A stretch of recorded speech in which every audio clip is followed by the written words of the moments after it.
Hello, everybody. Welcome back to the stream. We're back for more Fabled lands.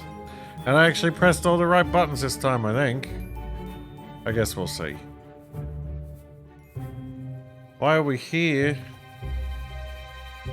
Well, I don't know. I know why I'm here. Because I needed to play more Fabled lands. And it's a bit noisy. Let's dial the volume down a little bit.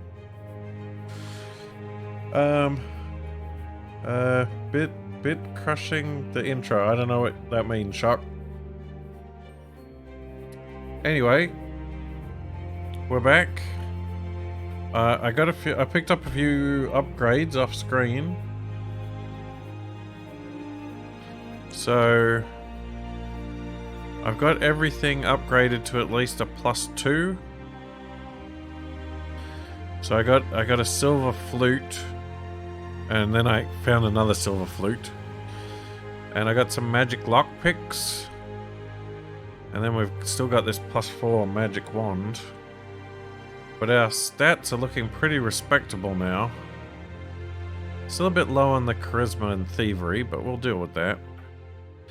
I also managed to pick up this, a conch of safety. Whenever you blow on it, it confers a blessing of safety from storms. But now that we've got a fancy ship, we're pretty much immune to storms anyway.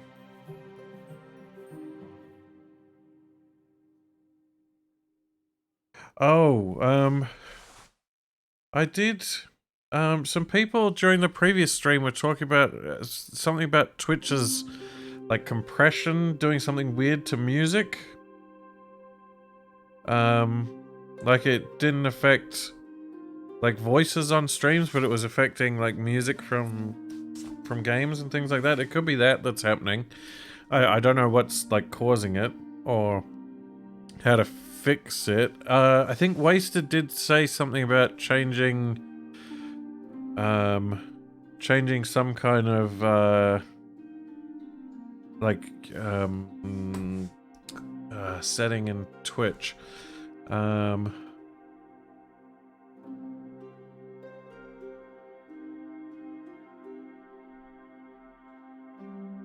don't know where it would be though.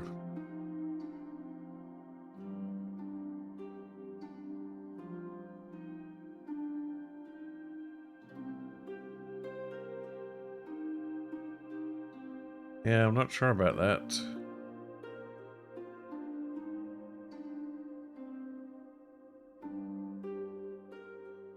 Yes, it's all very, very strange. Strange. Oh no! I've opened my own Twitch channel. You distracted me now. I need to get back to the dashboard. Yes, that's it. There was something about hardware acceleration. Oh, on mobile. Oh, in that case, I've got no idea. I did find out that the combat bonus that you get when if it does a roll for a combat bonus as like a skill check, it takes the combat bonus from your most powerful weapon. So it's best to have the weapon equipped with the highest combat bonus that you have, and then swap to the bow in battle. So I'm gonna keep the sword. I need to drop off some of this stuff, so we need to head to town. So we might head down here to Karanbaru. Let's get this ball rolling, shall we? Oh no, I've been mistaken for a murderer. I'm fleeing into the mountains.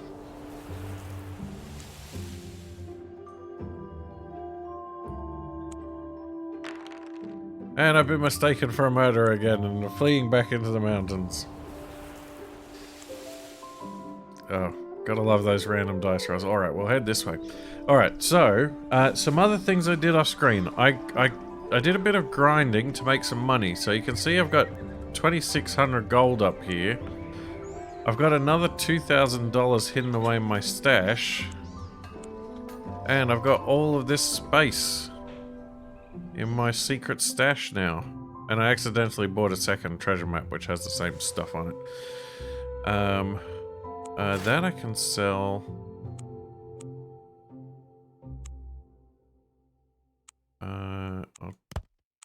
drop the flute in here with my backup supplies.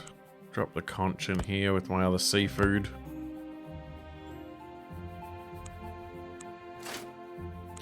So yeah, we're pretty good for money at this point.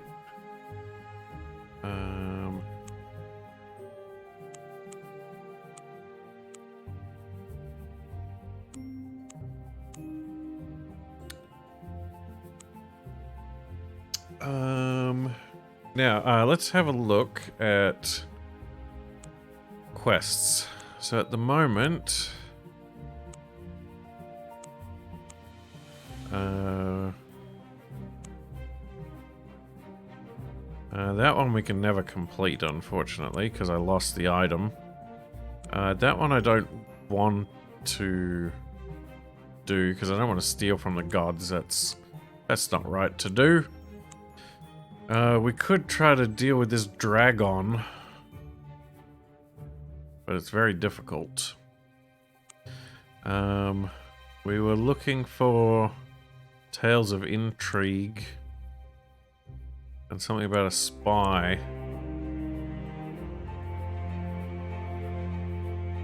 We're still looking for the scarab amulet. And the Lady Ravane wanted us to go to Utaku. We've got some quests up on the steps here. We need to find some selenium ore for Bakan and go back to the Ruby Pyramid, so I think we should probably head up that way.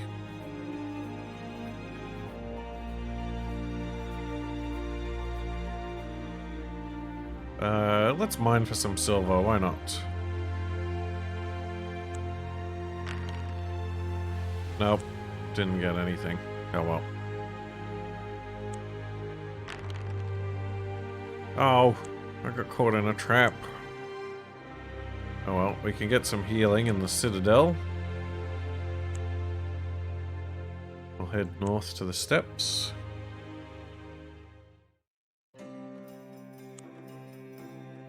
Ah, now something I noticed last time is we haven't checked out this mountain here. So, I think that might be our first port of call. We'll head to the old camp. And then we'll head over to these southern plains. We ate a wild hare. Ah, Sky Mountain. We've got our climbing gear. You managed to reach a ledge halfway up the mountain where you pause to rest. Suddenly you are struck by a shower of pebbles. A dozen winged creatures are hovering in the air above you, pelting you with small rocks. They're like little purple-furred monkeys with leathery bat-like wings. Mannequin people. They wear simple strips of leather and wield small javelins. Get away, you big ox! Shrills one of them. Ah, but I know of Icicle, the wing warrior. Wait! One of them shrieks. It flies down and looks in your face. Then it says, I know you! It is Icicle, the wing warrior. You bought him in the slave market in Karanbaru and set him free. The others become friendly and fly you up to their lair, a maze of caves running through the topmost peak, accessible only by air. The journey is quite exhilarating, though it takes 7 or 8 mannequin people to carry you. Icicle takes you to their leader. You are shown into a richly adorned cave deep in the rock. Oh, got a chief. A scholarly-looking gentleman comes out of the back. So you're the one Icicle told me about, he says in a thin, reedy voice. He tells you his name is Argon the Alchemist. He takes you to his sanctum, a laboratory full of vats and alembics. Several contain half-formed mannequin people. They are my creations, you see, says Argon. I grow them all here in the life vats. I think of them as my children, and because you helped one of my people, I will help you. Argon will create a duplicate clone of your body in one of his vats. If you are slain, your spirit will leave your body and fly to your clone, and you will live again. If you are later killed, you will be awakened at this place. You can only have one resurrection deal. Huh. If I already had one, the temple one is cancelled, and I don't get a refund. Oh, that's rude. Okay. So now I've got a resurrection deal at Sky Mountain. I might be able to get more here for free if I die, maybe? I don't want to lose all my gear. Alright, we'll head back into the plains. Now, we have it... Right, we have to go to this, this place and deal with this wizard, so we might look into that.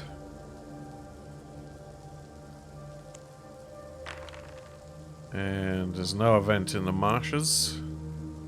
I eat a hare. Oh, hold on. You know what? I've made a critical error. I shouldn't be traveling these lands without my wolf pelts to keep me warm. So we should head back to the city.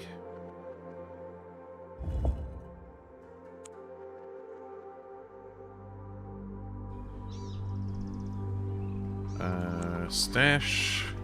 Should have a wolf pelt here somewhere. There we go. I might be able to take that pickaxe down to dig up silver too.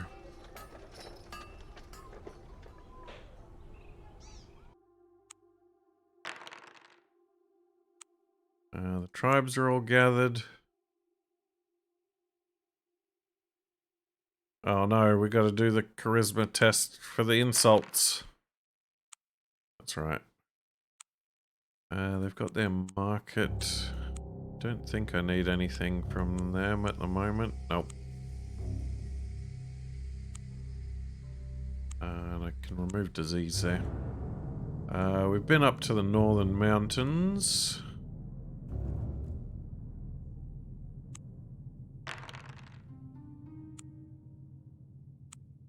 Yep, there we go. The wolf pelt is helping out.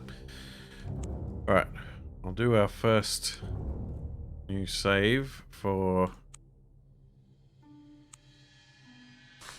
stream. How do you spell stream? Stream 4. There we go. Alright, let's see if we can deal with this wizard now. Investigate. Ruby Citadel. We still got to deal with the zombification. 3 figures shamble towards you. Their half-rotten flesh, rusting armor, and putrid smell tell you they are undead. They fix their dead white eyes upon you and utter a wordless cry of bloodlust. Alright. Switch to my bow before we fight them.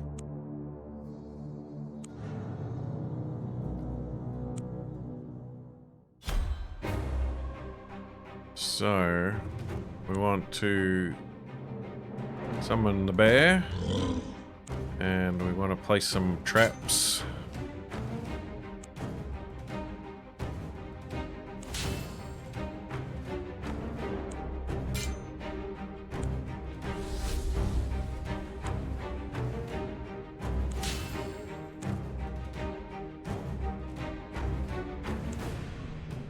Those ones at the back don't seem too keen on approaching.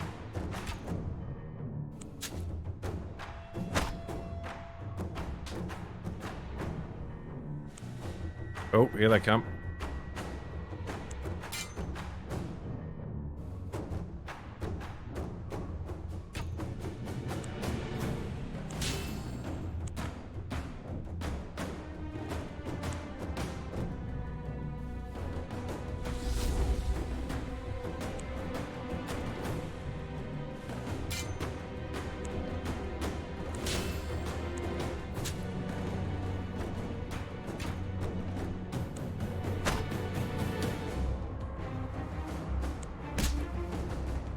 Oh, he killed my bear.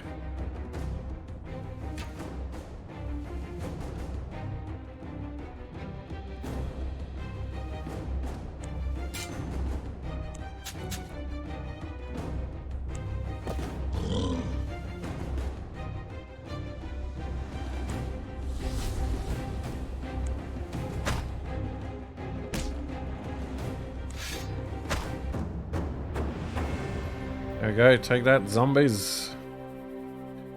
Hey, Sasink. thanks for the sub. 24 months. That's 2 years.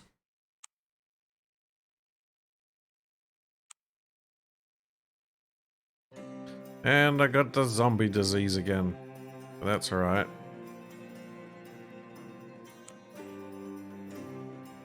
Ah, that's right, I needed a flute. And I auto-passed the magic roll. Oh, but I need a good charisma roll. I forgot about this part. Oh, maximum sass. You send a clear, pure note into the roseate air. It matches the harmonic resonance of the giant ruby exactly, and it begins to shake ominously. The man in black is thrown into a panic. His staff wavers and a blast of icy blackness shoots past you. No, no, he cries, but it is too late. The whole citadel begins to shudder and shake, and a block of translucent rock crashes to the floor, followed by a torrent of others. The man in black is buried in seconds. You notice the block that imprisons the tattooed man has shattered, freeing him. He gestures oddly and is surrounded instantly with a glowing field of blue energy that protects him. Oh boy. Roll good. Ah, we're lucky today. You manage to run outside safely. The ruby citadel collapses in on itself with a thundering roar, but the tattooed man calmly walks out, chunks of ruby rock bouncing off his blue energy shield. His hawk-nosed face is made all the more strange by the bizarre tattoos that cover him entirely. I am Dagdaz, he says. The Magnificent! He tilts his head back as he says magnificent, as if challenging you to gainsay him. Anyway, he goes on, I'm grateful. He pauses for a moment and looks away, struck by a sudden thought. Then he yells, By the fiery one, of course! He turns away, he gestures, and a large palanquin of black and gold appears in mid-air, floating in front of him. He jumps in and yells, Take me to the Hall of Ebron and no further! The palanquin moves off. You notice footprints appearing in the snow as of invisible bearers carrying the palanquin away. Then it accelerates to an impossible speed and races out of sight. The last thing you hear is Tagdaz muttering, Must tell Capac. You examine the footprints and give an involuntary shudder. They are not human. Musing about the strange behavior of wizards, especially ungrateful ones, you carry on your way. Your experience with harmonics and music has taught you much. You gain 1 charisma. Oh yeah. No, I don't have a drink tonight. I didn't even get any water. I probably should have. I'm gonna have to get some water at some point. The Ruby Citadel is no more. All that remains are the shattered fragments of its former glory, destroyed by your cunning. There is nothing here except for a locked verdigris... Is it verdigris or verdigris? I don't know. Trapdoor in the floor of what was once the main hall. I know what verdigris is, I just don't know how you pronounce it. Huh. That's interesting though, a weird trapdoor. I think I've run into a weird trapdoor like that before.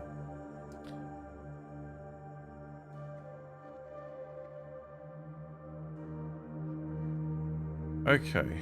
Well that's that dealt with. Now there was somewhere over here I think I could get some selenium ore from to give to the dude. We haven't really checked out the City of Ruins down here, so we might go have a look at that.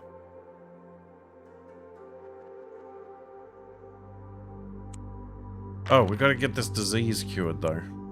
Uh-oh, no meds.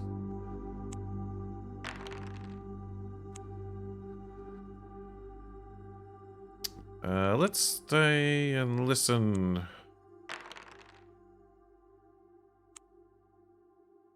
Bard tells a tale of ancient folk who vanquished a vast invulnerable maggot by repeatedly striking it on the snout, one part of the creature that was susceptible to injury. Okay. Weird.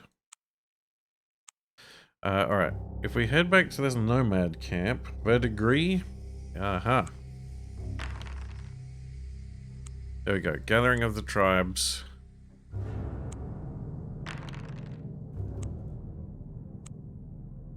Remove disease and poison.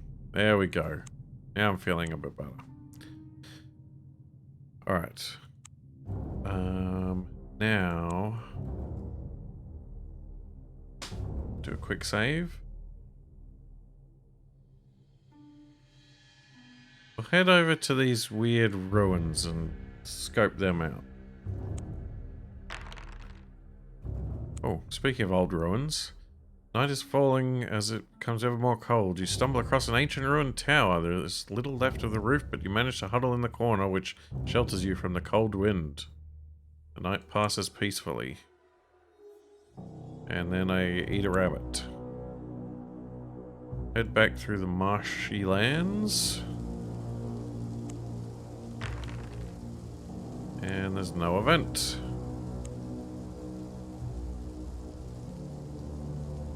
Into the strange gully.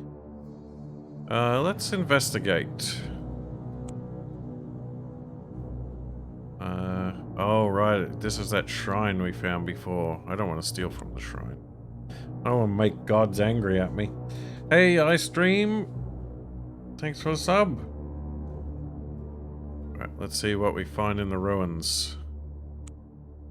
The walls, though crumbling, are still so massive and sheer that they are unclimbable. The gates, however, hang from their hinges. Oh, maybe I did come here before. Runes in the language of the long-lost Shadar Empire are carved upon the gate. Oh, this is the weird jackal head. Ow!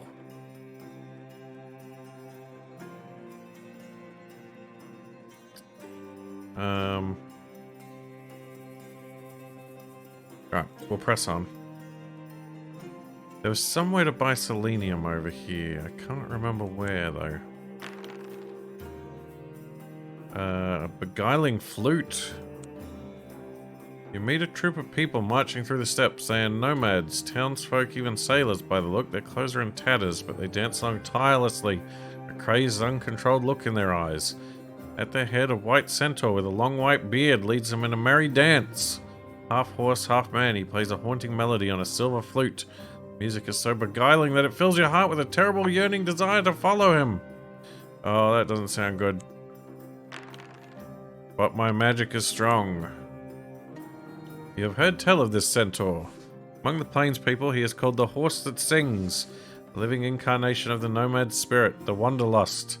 But you are steeped in magical lore, quite capable of resisting the beguiling music. As the ensorcelled dancers pass by you, the centaur stops playing. The people slump to earth exhausted. Horse That Sings canters over to you. Few mortals can refuse the call of the flute, he says in a lilting voice like wind in the trees. Here, he says, smiling whimsically, and he hands you his flute. Ooh, a fancy centaur flute. The centaur rides away. Another flute appears in his hands, and the carnival begins again. The exhausted dancers rise to their feet, filled with supernatural energy to follow their master once more. And I eat a mountain goat. Well, there we go. We can upgrade our silver flute to a centaur flute. Made of real centaur. That'll help with the charisma a little bit. The Rime Water is where I tried to deal with the crazy ice lady, but she made a mess out of me. Oh, in the ice mine, yeah. Was it the ice mine I could buy some selenium? Check out the warehouse. No, I don't want to buy ice. I thought it was around here. Maybe it was up that way? It wasn't at Tiger Bay, I don't think.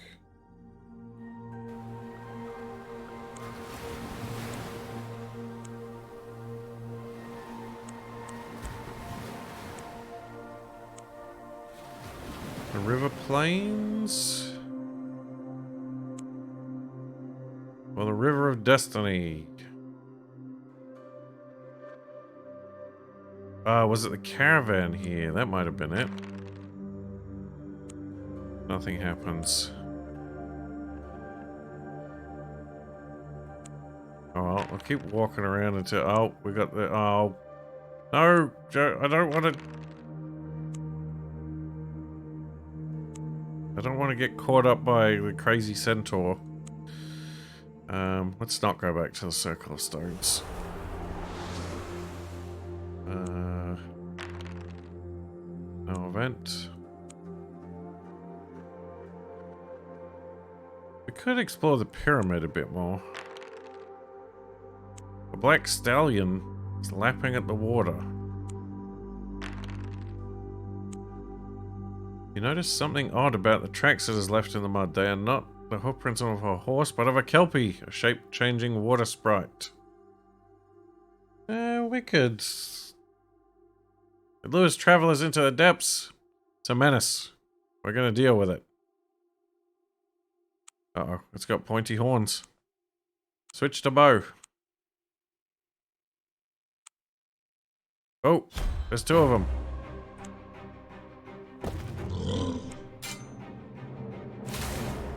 Oh, and they got long range attacks. That's not great.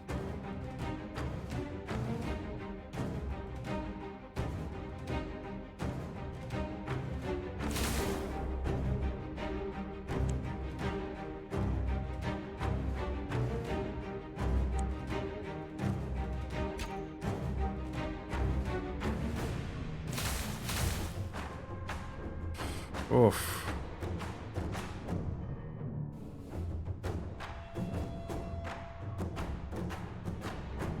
This could be bad.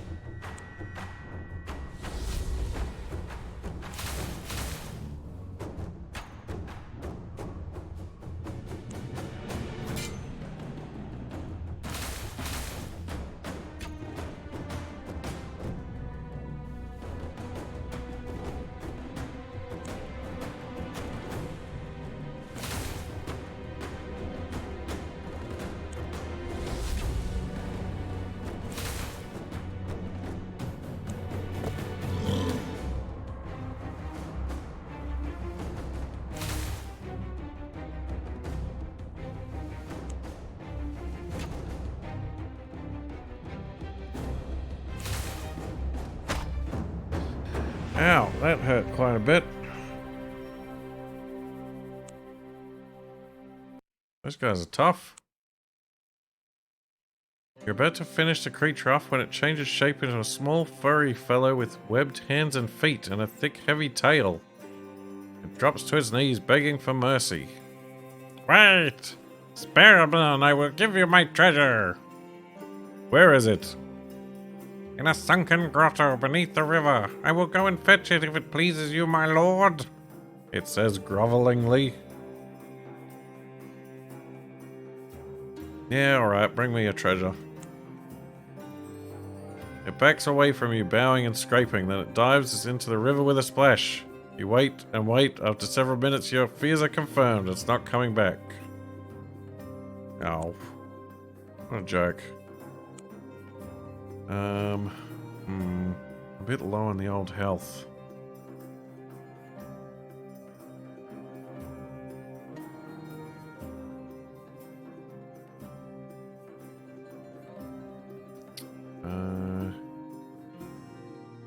Would be good if we could cross down. Oh, a ring of stones. Come across a circle of ancient wind-pitted standing stones. In the center is a weathered stela carved with shadar runes and symbols. Alright, let's have a look.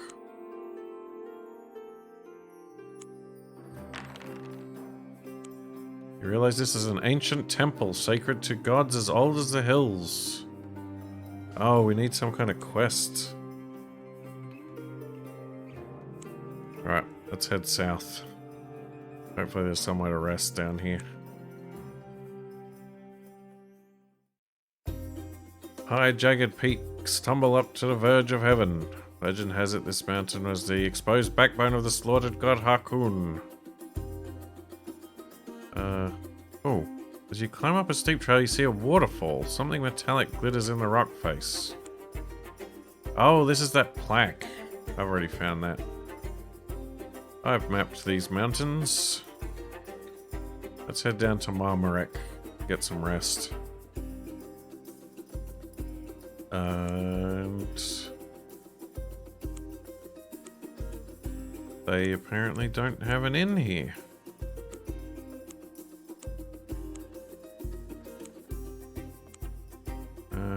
Where's the nearest inn? I guess we could sail downriver.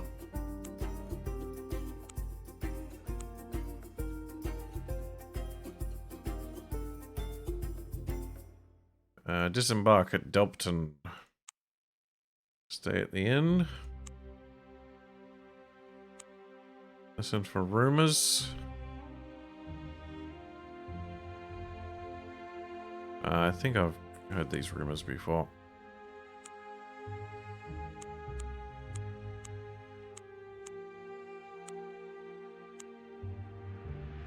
Right, now I did want to do some exploring of these towns, and I think...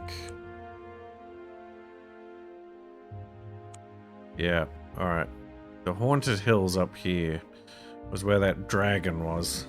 Let's see if we can deal with the dragon now.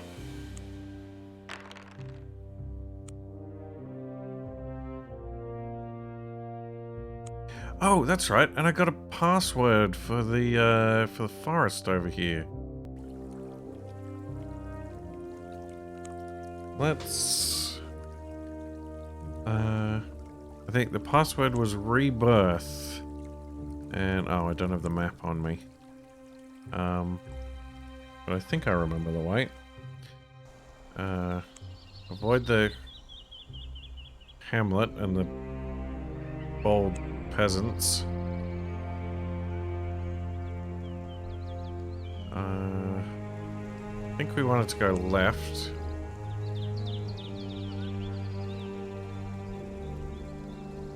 Yeah, that's right. The little pyramid here. Enter the crypt. The interior of the tomb is lighted by a greyish glow. A corpse in ancient knightly regalia lies on a stone slab. Awakened by your approach, it sits up. Cobwebs veil its eye sockets, and its skin looks like the bark of a dead tree. It extends an accusing finger. For disturbing my slumber, I should strike you dead where you stand, it intones in a gravid voice. But there is a way for you to earn a reprieve. When I was alive, I kept my treasure safe in a tower built of adamantine stone, the corpse tells you. The tower had an impregnable door that could only be unlocked by a key made of star metal. But my death sleep has been troubled by disquieting dreams. What if a living man should find the key and plunder my hoard?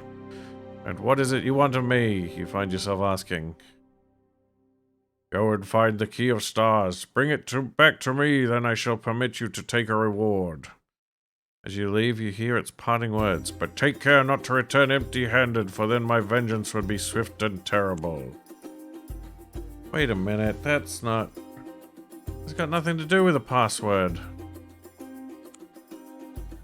What was the password for, then?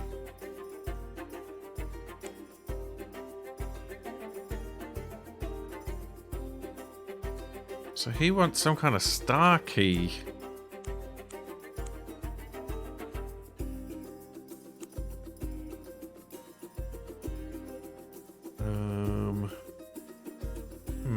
I don't think I found a star key.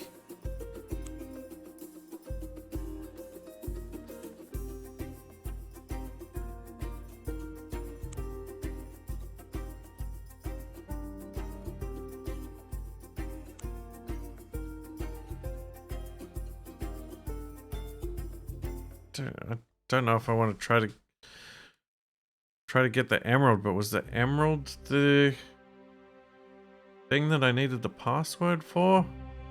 Oh, I'm so confused. I don't think they had selenium in the gold tower, but they might have done. Alright, alright. Let's see if we can find this dragon.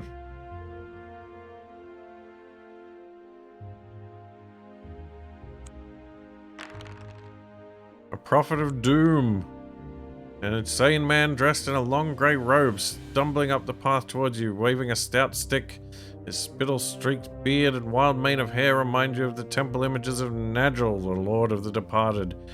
The world will soon end, he cries. What will it profit you then to have the goodwill of the gods? They are doomed just as we are, fool. He touches you with his stick and barges past, disappearing around a bend in the trail. When you hurry to catch up, you find he has vanished. You lose any blessings and resurrection arrangements you had. What? That's just rude.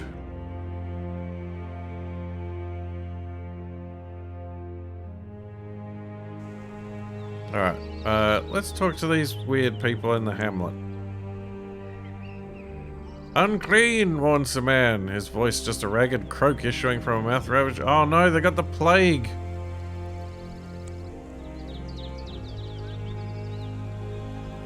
Hurry away. Let's get out of here. I know that the bald ones dislike bald people. Well, I guess we could try to find the dragon again.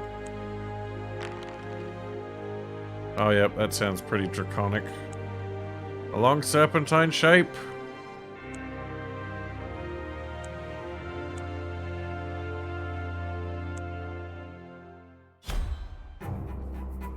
Oh, yep. I remember this fella.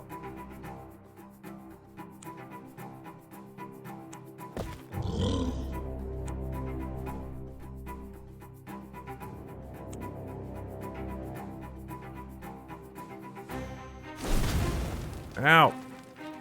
Right, get the mark on it.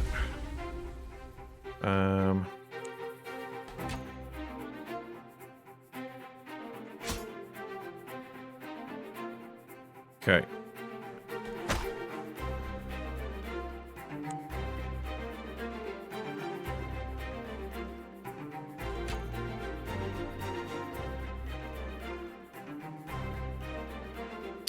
You know what? Some like potions would probably be good for fighting dragons.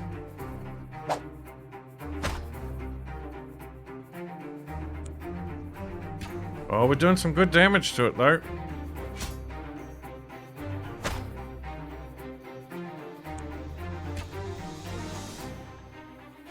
Oh, my bad.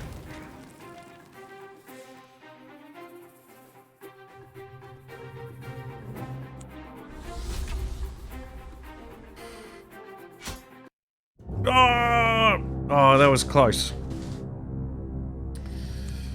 Alright, I think if we get slightly better prepared... Alright, I'm gonna reload. Alright, where can we get some healing potions near here? I think we'll have to head down to one of the towns.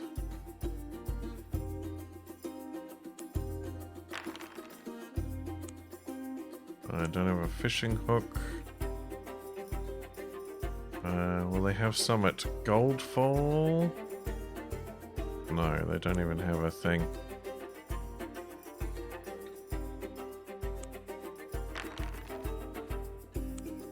Uh-oh, an ogre. I've been captured by an ogre. Try to free myself. Oh boy. Yeah, this is before I lost the actually, I'm not sure.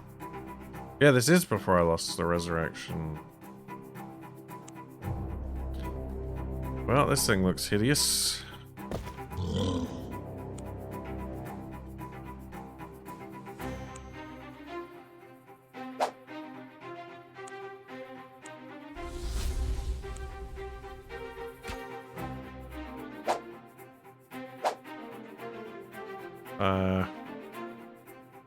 Wow, okay, this thing is hard to hit.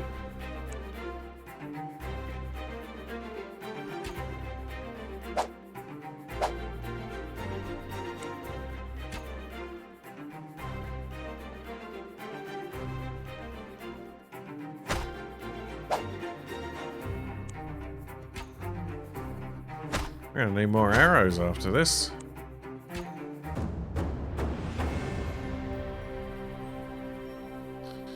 But killed the ogre. A meat cleaver. And a net.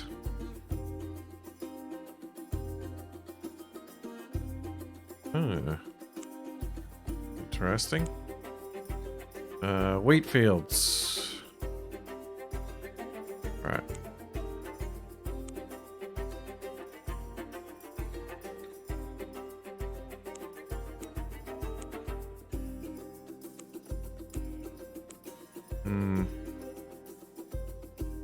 No potions or anything. Have I picked up any healing potions? No, I've just got skill potions. Alright, we might have to head to a bigger city.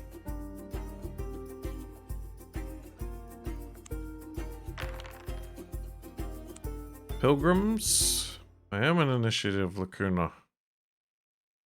Ah, they give me a scouting blessing. Back to Delpton.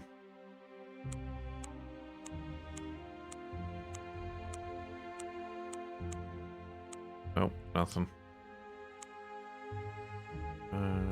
Head to the inn. The quest from the skeleton was, yeah, a ghastly treasure. Yep, I've still got that. So that was, yeah, that was before save. Stop at the inn. Oh, no, I'm fine. Stop at the, was there a market at this castle?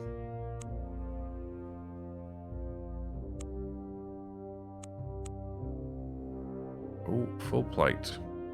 I think what I've got is better though. Yes, my Volcanium mail.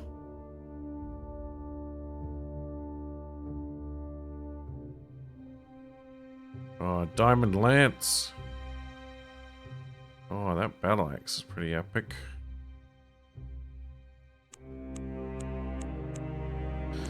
No potions though.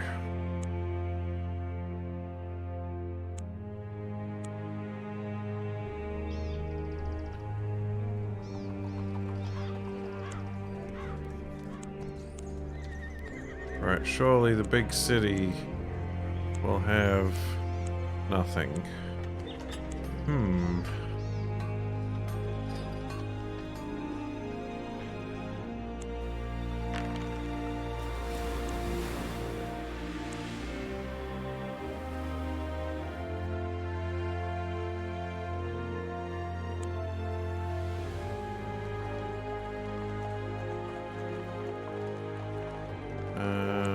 Marketplace. Oh. These are bard skills, I think.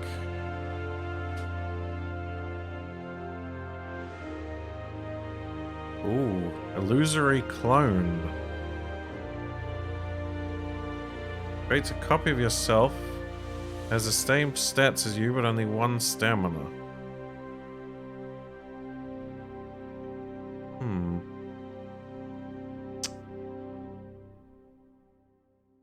Costs 6 points.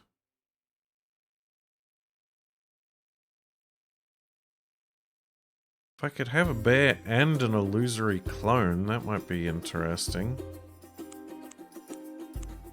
No spells though.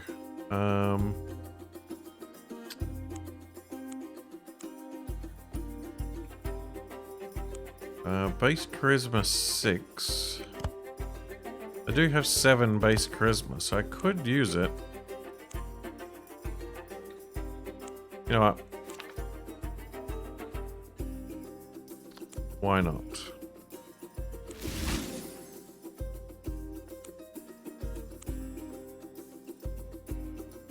Oh, I'll have to ditch something to use it though. I could get rid of the hunting trap. It's not really helping me against the dragon. Oh yeah, I do need to buy more arrows. That is a good point.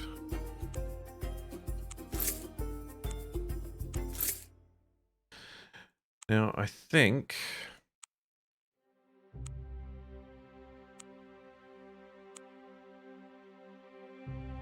I think I know somewhere I could get some magic, but it's pretty far away. Magic potions.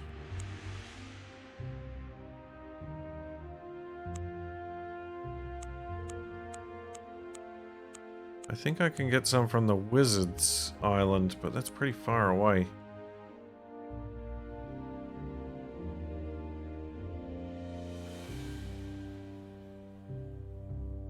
Oh, a nature potion. Uh-oh. Knights in strange armor. Uh-oh. Samurai!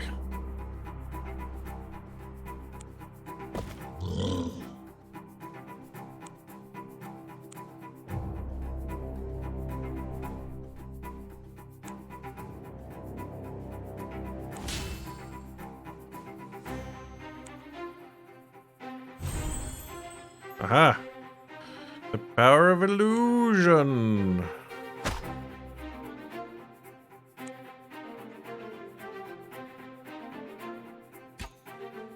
Oh, my illusion can attack though. That's pretty nifty.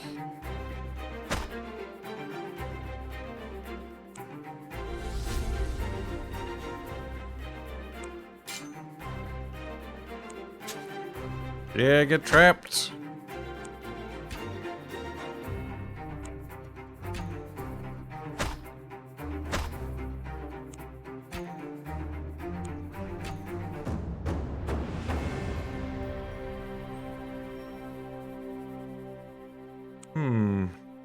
Is the illusory clone enough to...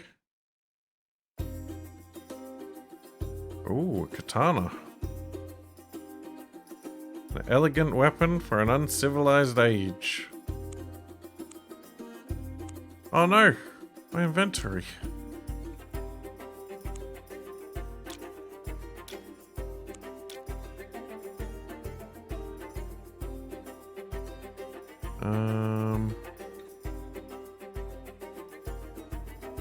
I don't need a nature potion.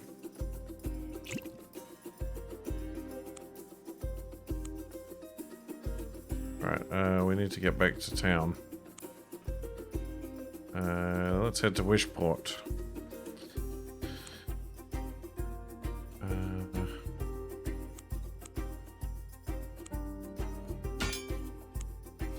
I keep some of these weapons because they're interesting.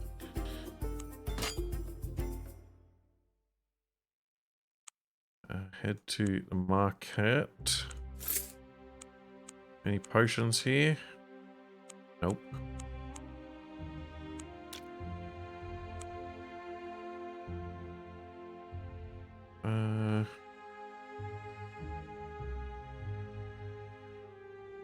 No, unfortunately.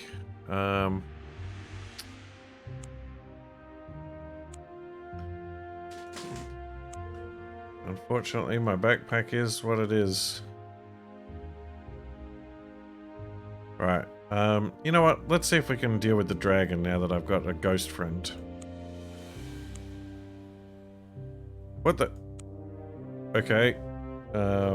These guys just keep respawning here now, apparently.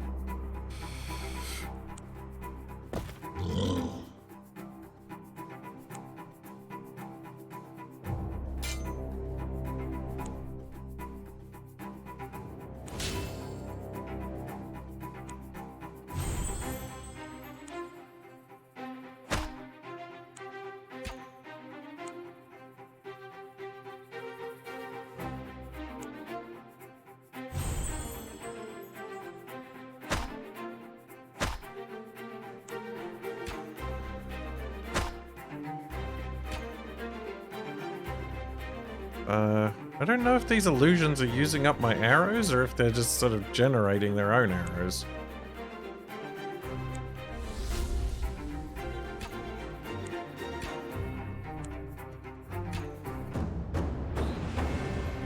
But this seems kind of OP. If I could just keep spamming out clones, I should definitely be able to kill a dragon.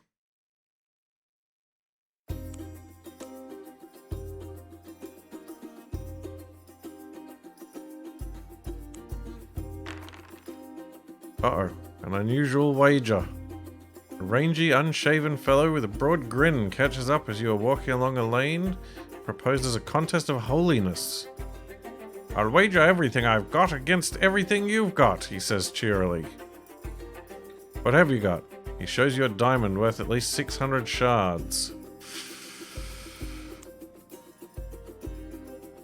I mean, I'm pretty holy.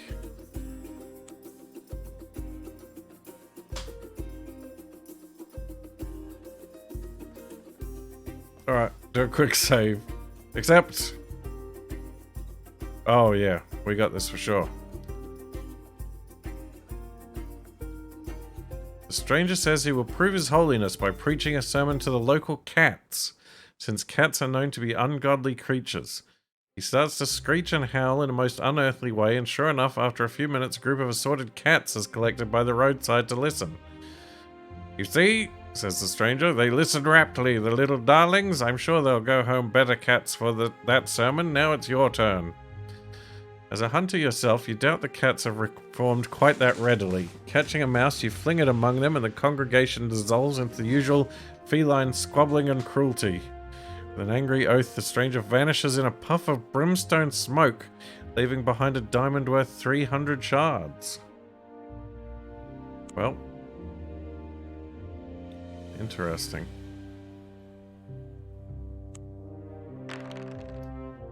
Uh-oh. River Wraiths! Come with us. We'll take you to a feast in the underworld. Shun them! Strike out west. And up to Conflass.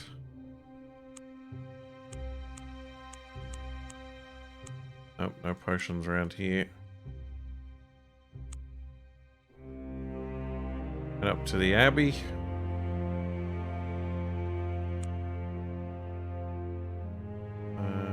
Don't need to rest.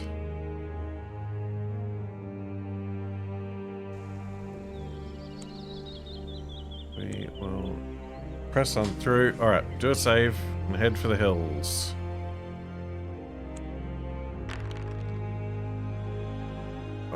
It's the Doom Prophet again. He got rid of all my blessings.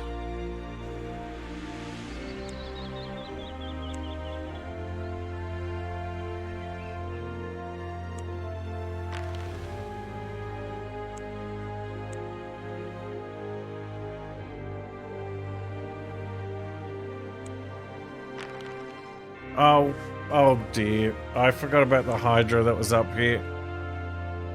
Run away.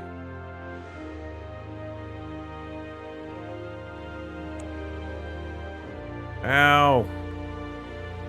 Alright, I think if I'd chosen armor there, I wouldn't have taken damage, but it would have dissolved my armor. Which is not good. And, oh, now I'm all damaged. I need rest.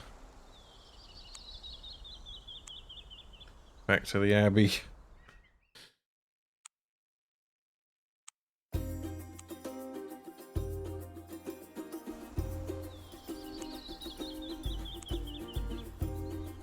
Alright.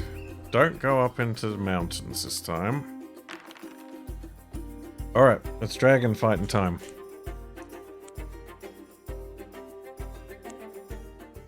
Alright. Summon bear. Summon trap.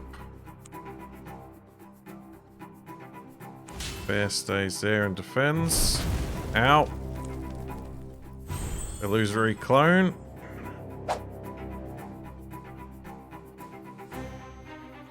Oh, that dragon's not going to come closer, so bear's going to have to go around.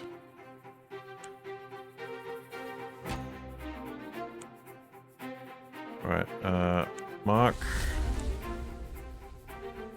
Okay, traps aren't going to help. They'll just defend.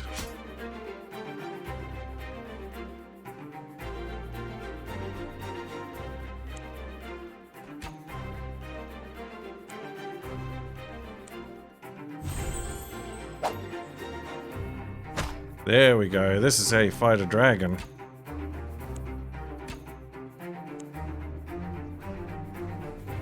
Oh, I can only have 2 active though. But I guess I can shoot him myself. Oh, there goes one of them.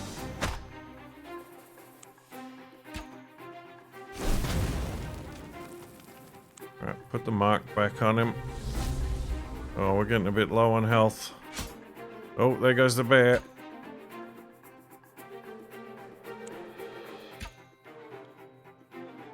Oh. Oh, that was very close, but it worked.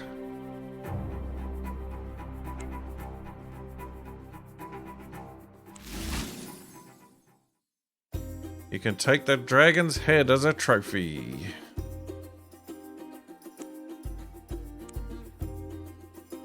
All right. Who was that? That was a quest for Madame Ravane, I believe.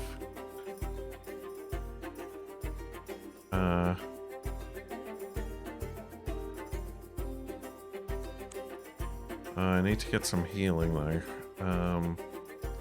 Over to Marmarek, maybe.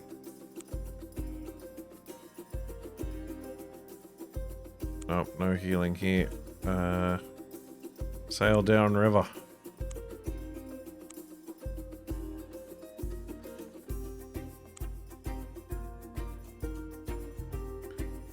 Visit the castle. Enter the castle.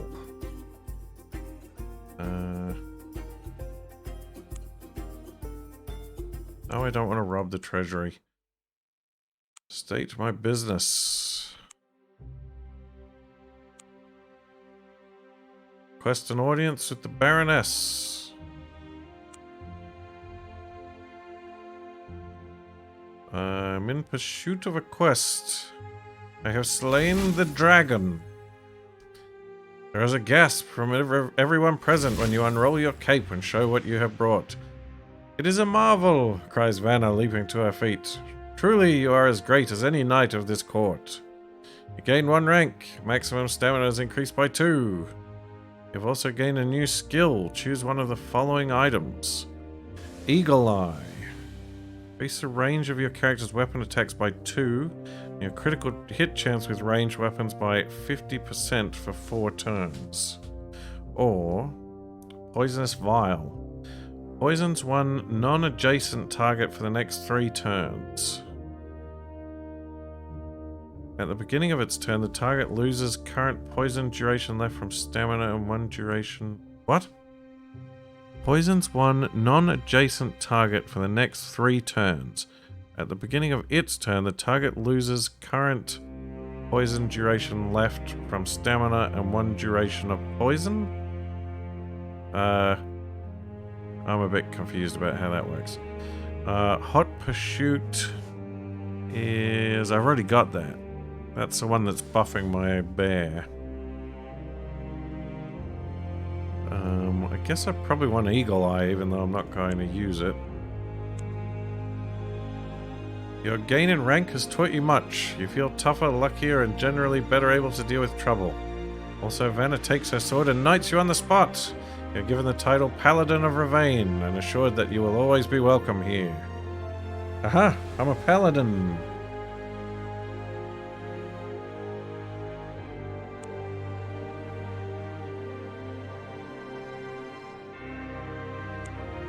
Oh, that's right. I've got a private chamber here, too.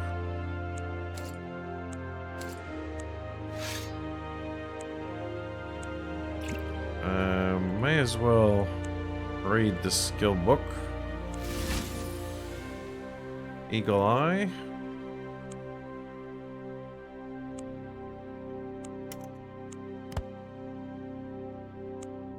Throw all this stuff into my stash. Top up my arrows.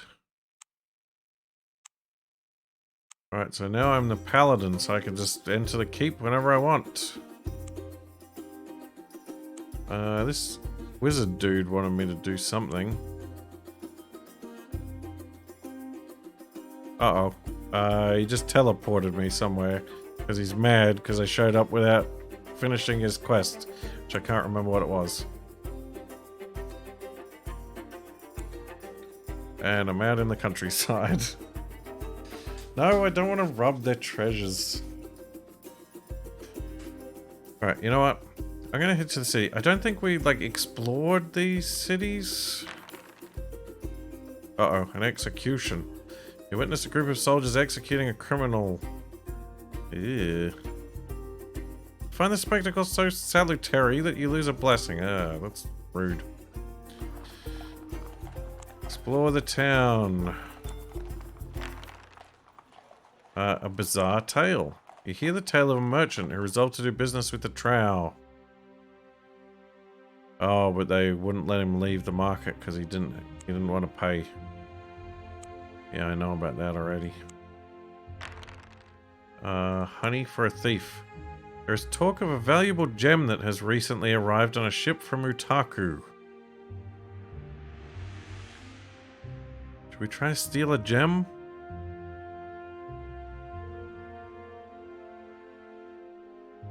Alright, let's try to steal a gem. You hide behind a stack of crates on the dock.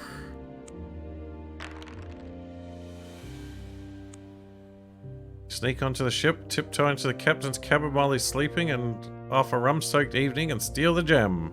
The next day you fence it for 400 shards. Oh yeah!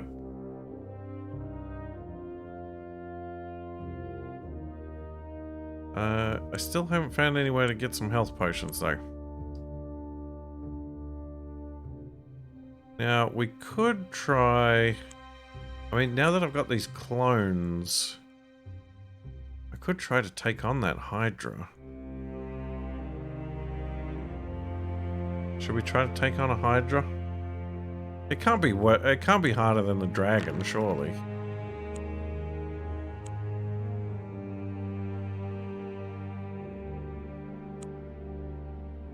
Wait, the trow here don't have healing potions, do they?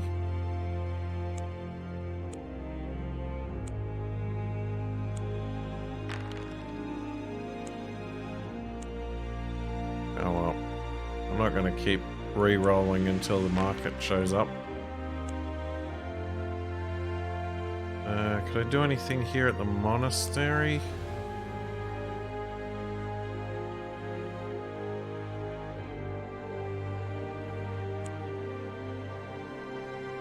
I don't know anything about a man with an eye patch.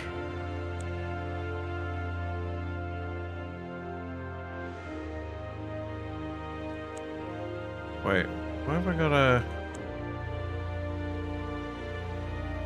quest in the middle here? What quest is that?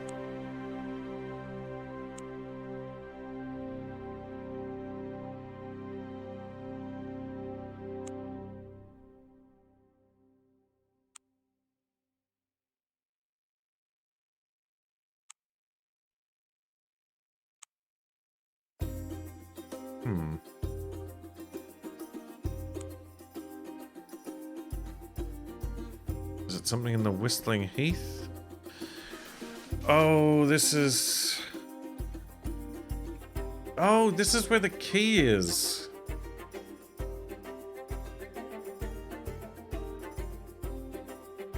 You see a hermit squatting beside a hut built of piled stones watered with moss. Seeing you, he says, do you seek the key of stars? You'll find it at the end of a sinister path. You then go west onto the Whistling Heath. I don't know. Do I keep going west?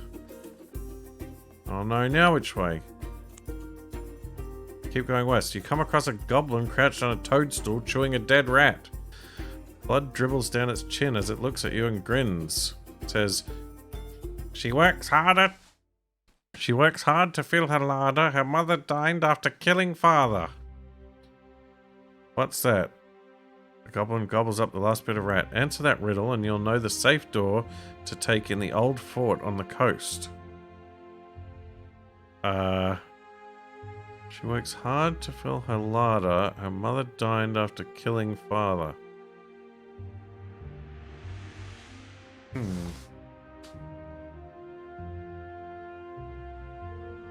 Is it a spider? Spiders often eat their mates.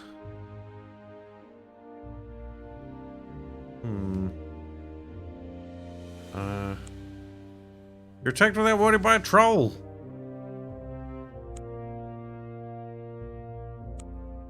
And goblins. Hmm.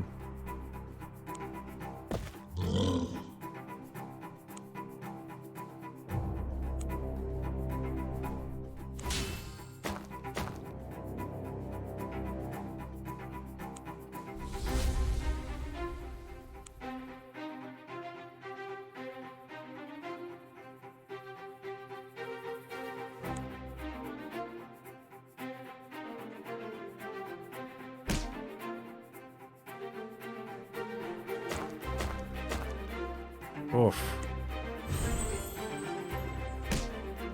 Ah, my bear.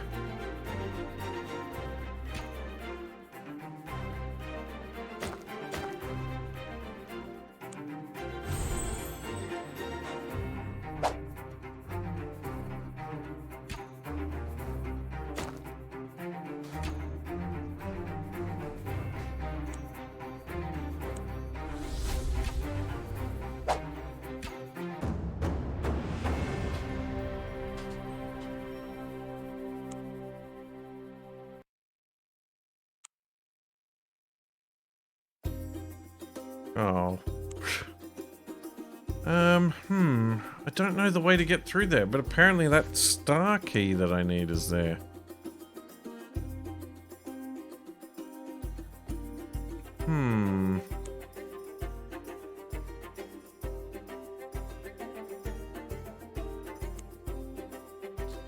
Oh well, we'll keep heading north. We'll see if we can deal with this Hydra.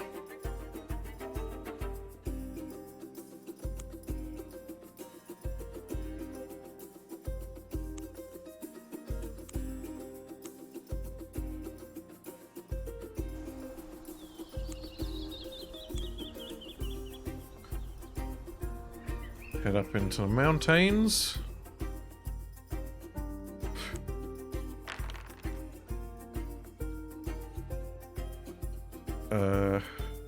What do you mean no human has ever scaled Sky Mountain? I've scaled Sky Mountain. Mannequin people fly down and ask me about Tection.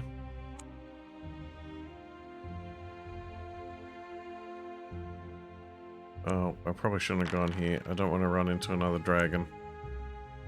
Thankfully, the cave where you defeated the dragon is empty. Driven by stories of dragons that love to hoard treasure, this time you decide to explore the depths of the cavern. However, the only thing you discover is a small subterranean lake. Its bubbling surface filling your nostrils with a repugnant smell. Single strange fish is flopping about on the rocky shore. Oh, another smolder fish.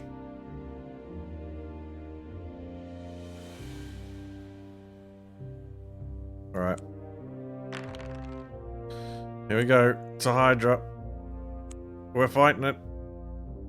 Each time you slice through one of the Hydra's necks, it grows another head. You can see the only way to defeat it is to strike at the point where all the necks join the body. Yep, this guy looks nasty.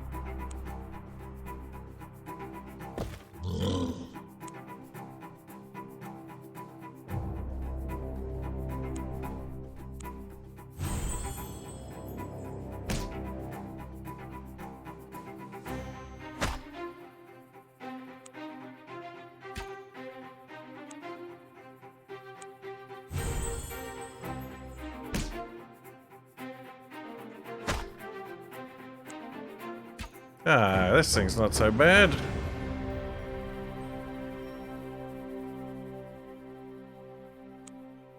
I'm a master monster slayer. The Hydra's bites were venomous, but it didn't manage to injure you at all during the battle. Search the Hydra's lair. Its treasure consists of 700 shards, a great axe, a suit of ring mail, and a candle. Neat. Alright. We'll head back to the north.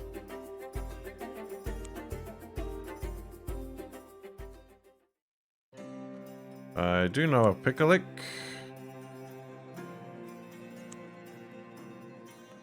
Uh, 150 shards if I want another resurrection deal. Nah, I don't need it. Head down the mountain. Head to the bandit camp. We're gonna head back to town.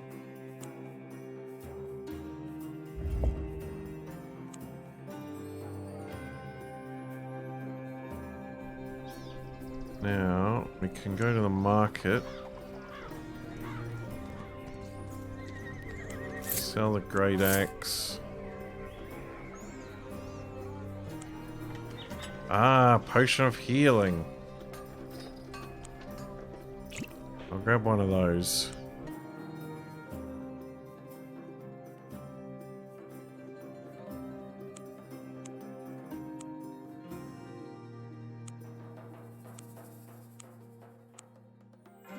I might put some of this other stuff in my secret stash.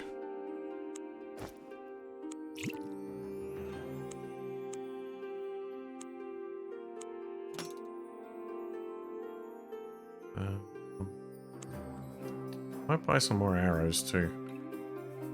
Oh, you know what?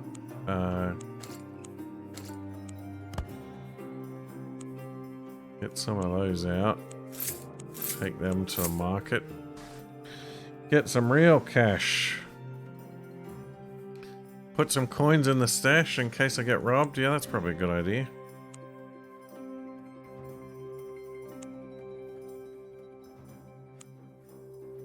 We will put another 2,000 in. There we go, 4,000 bucks in the stash. Alright, now...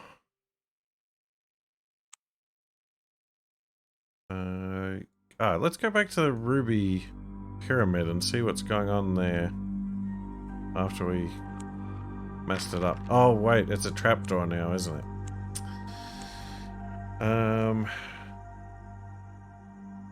We'll go check out the pyramid.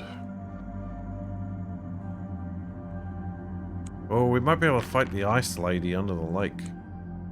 Band of nomads. Great success. Talk to the clan chief.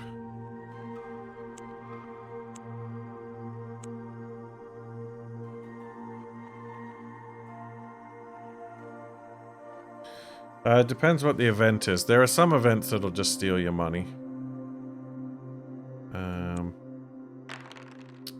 No event.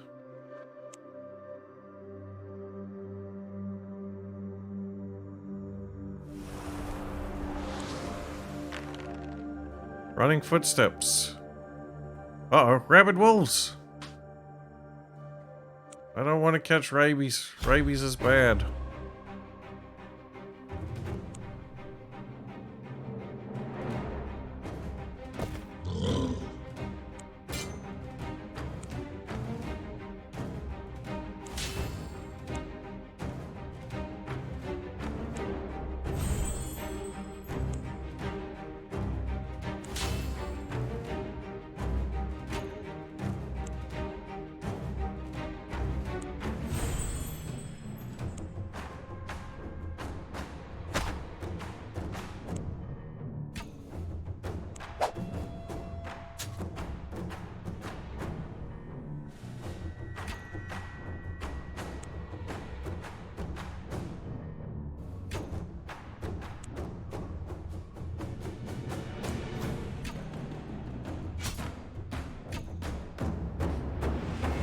Oh, these illusory clones are great.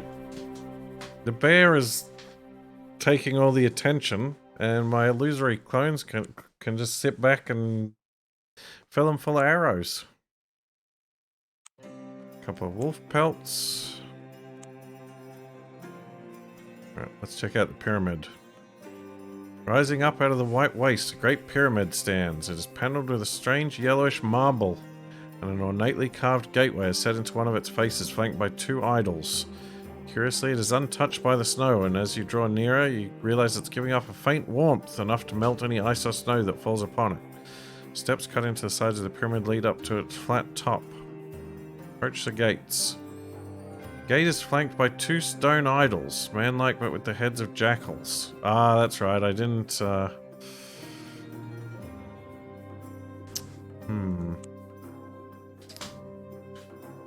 let's check out what's going on the... Oh, I'm gonna have to... leave and come back. Let's see if there's anything going on at the top. Oh, I can't go up to the top? Alright, we'll try to go through the gates. As soon as you step between the idols, their heads whip forward and bite at you with sharp, flinty teeth.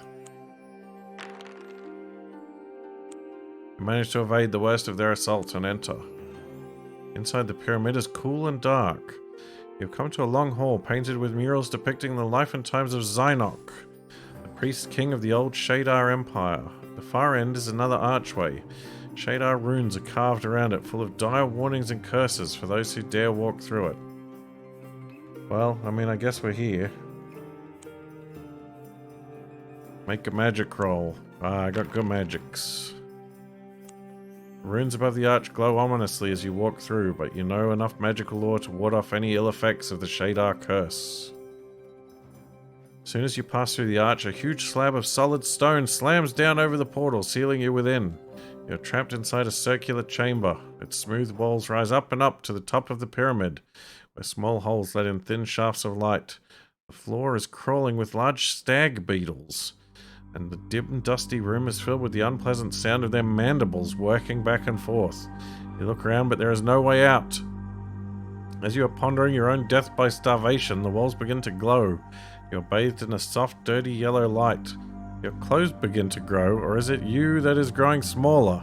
In fact, you are shrinking fast, and your clothes and belongings fall all around you. Within moments, you are reduced to the height of only 1 foot. What?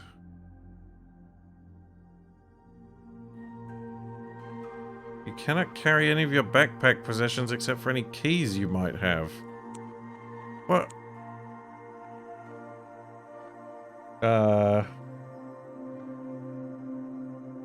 All of your money and possessions will be stashed in this location for you to come back and pick up later. Oh boy. Well, let's see what happens. At this height, everything looks huge, including the stag beetles. To you, they have become hideous giant insects the size of your arm. To them, you have become a viable meal. The ancient Shadar builders of this pyramid certainly knew how to deal with tomb robbers. The structure's very age, however, may have saved you. You spot a hole in the wall where some masonry has fallen away. It's just large enough for you to crawl through. You make a run for it as the beetles close in. I mean, if the beetles are as big as my arm, surely they could just follow me through. You dodge past the lurching beetles, avoiding their antlers. One of them, however, takes a chunk out of your leg. Ah, my leg! Throw yourself into the hole and crawl forward. You come out in a small square chamber deep within the pyramid. The room is empty except for a key made of obsidian lying on the stone floor. Find a ventilation shaft you can crawl through and emerge from the pyramid, alive but rather small. Outside, however, the magical effect wears off after a few hours. Well, okay.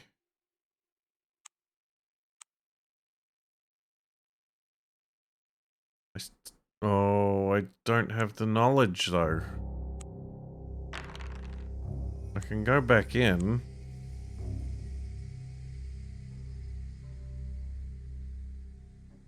You'll come to the long hall.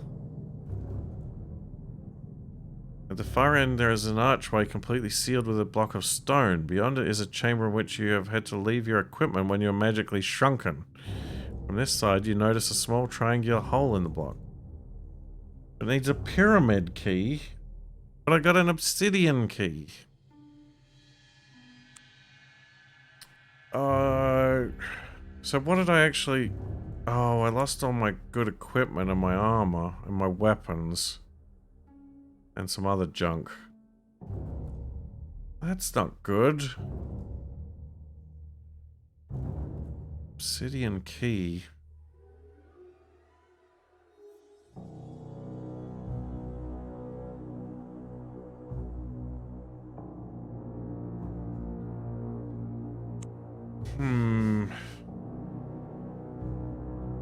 Don't know where I might need to use an obsidian key.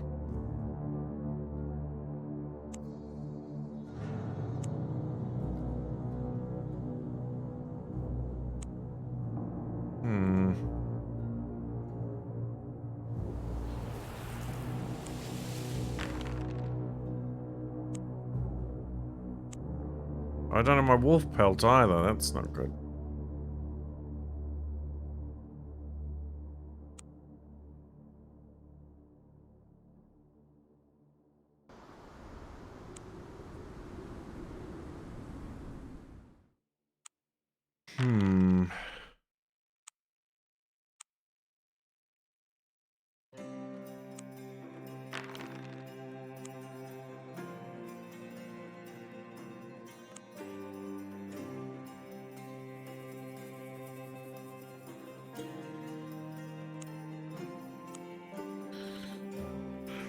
Well, this is a conundrum.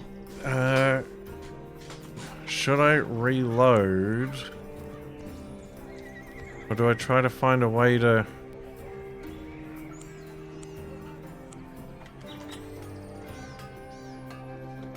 Yeah, my stuff is still there. I mean, I guess I can re-equip with what I've got.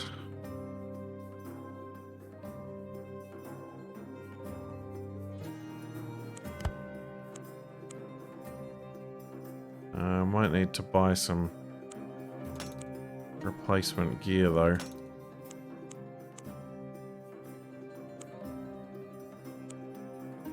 Well, good thing I got all this money, I guess.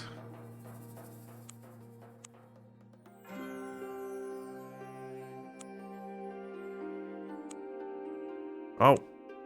I'm gonna have to withdraw money to do that, though.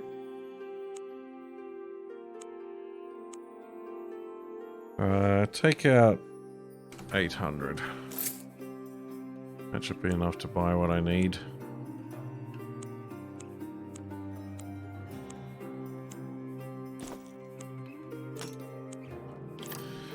Get the essentials.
Now, I wonder if this obsidian key is something... Have I already been to, like, an obsidian door that I could use it on?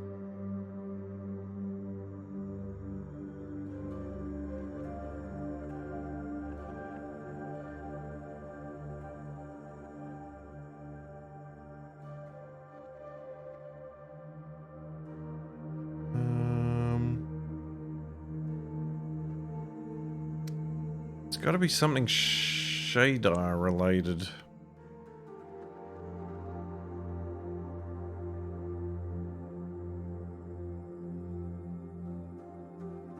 Could be something in the City of Ruins over there. There's some ruins in Sakara as well. They're probably shadar ruins. Oh, I want to get my stuff back. This has put a crimp in all of my plans.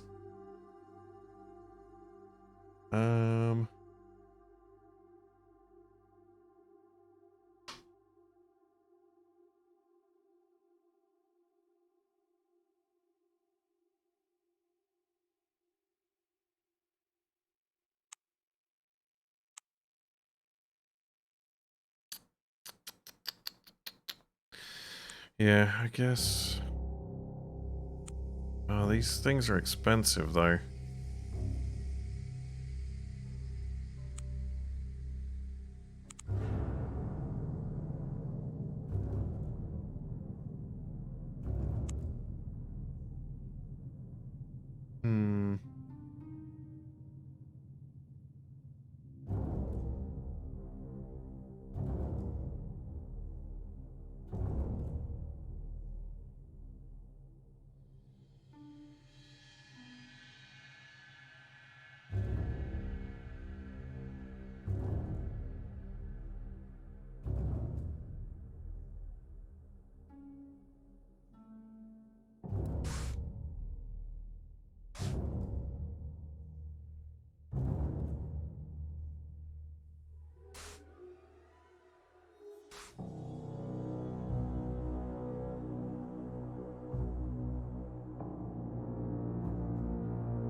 Oh, does being small count as like a curse?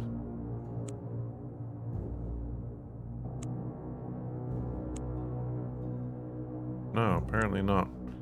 Oh no, the smallness wore off. Okay, I think it's got to be something to do with this city of ruins over here. What am I going to need to fight stuff?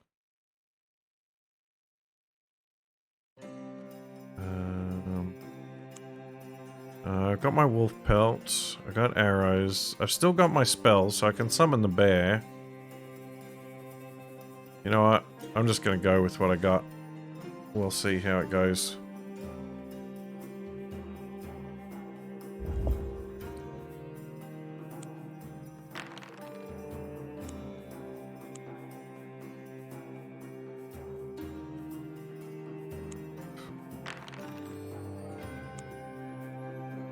Look, the game's being generous.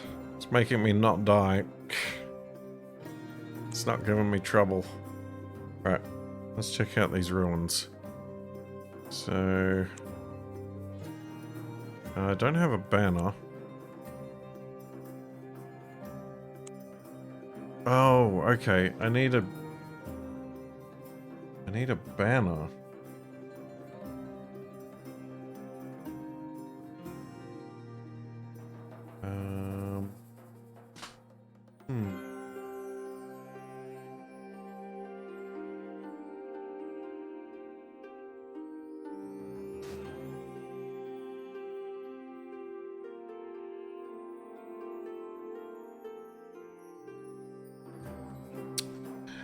Ah, okay. Okay, okay.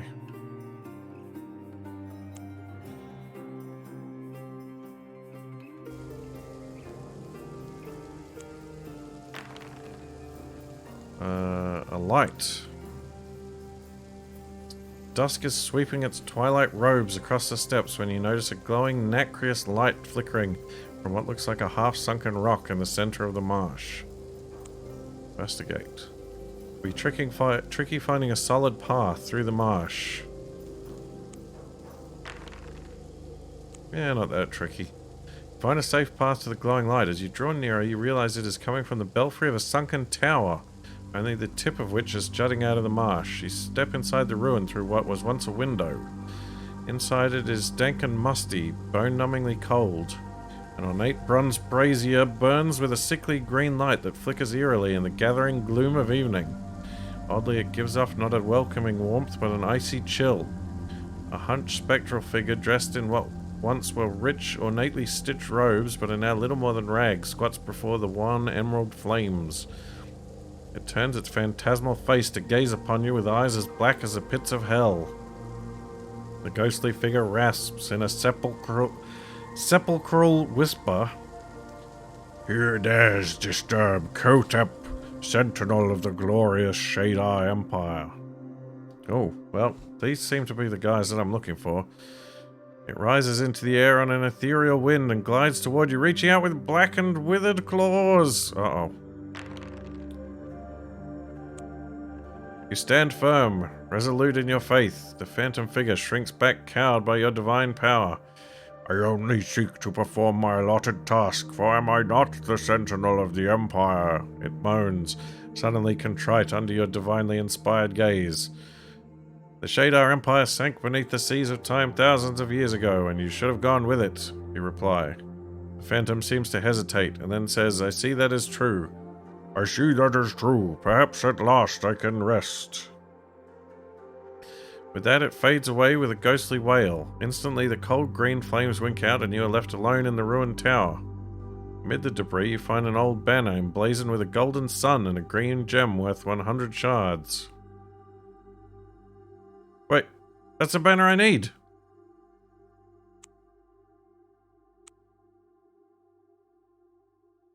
Back to the city!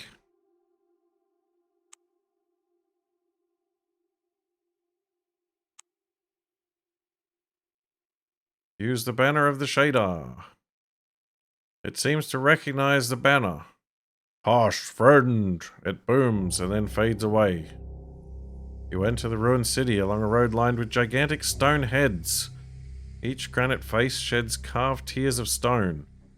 You trek past mounds of rubble and wild overgrown gardens. The wind whistles a doleful dirge through the deserted streets and shattered houses. You come to a large central square in the middle of which has been laid a wide circular mosaic that depicts a map of the city. Most of the places marked on the map are no more, but a few have stood the test of time. Hmm.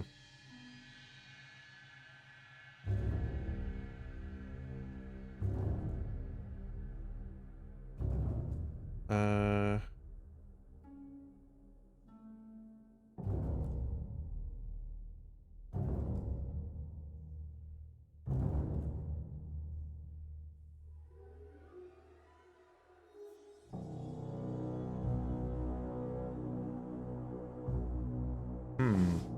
Alright, well... Let's... Visit the Cave of Bells. Cave of Bells is in fact a cathedral of great size. Inside its cavernous interior hang dozens of huge bronze bells. All the bells are etched with shadar runes. They have names such as the Thunderer, Knell of Doom, Ringer in Darkness, and so on. Ringing random bells sounds dangerous. What about the vault? The vault of the shadar is a large square building of solid granite, unadorned and bare. There is no door and there are no windows. You cannot find a way in. Okay. What about the Crypt of Kings? Crypt of Kings is a large marble mausoleum. Tall fluted columns flank the entrance. Inside you discover many tombs set into its walls. Heavy blocks of stone seal the tombs inscribed with the names and deeds of those buried there. Without a team of laborers, you cannot open them. A slithering sound disturbs you. From the far end of the crypt, a serpentine shape coils towards you. Eyes like black pearls stare from a face that is hooded like a cobra's head. Venom drips hissing to the floor from its fanged mouth. Uh-oh. Oh, that's not good. You have no idea what the thing is. But it's fighting. Oh boy, here we go. Bear, I summon you.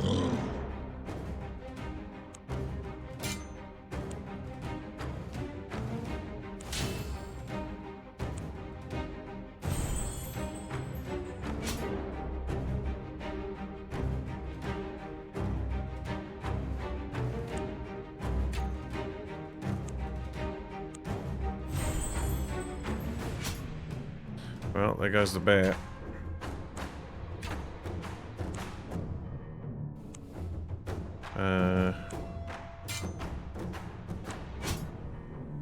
Oh, it got my ghost.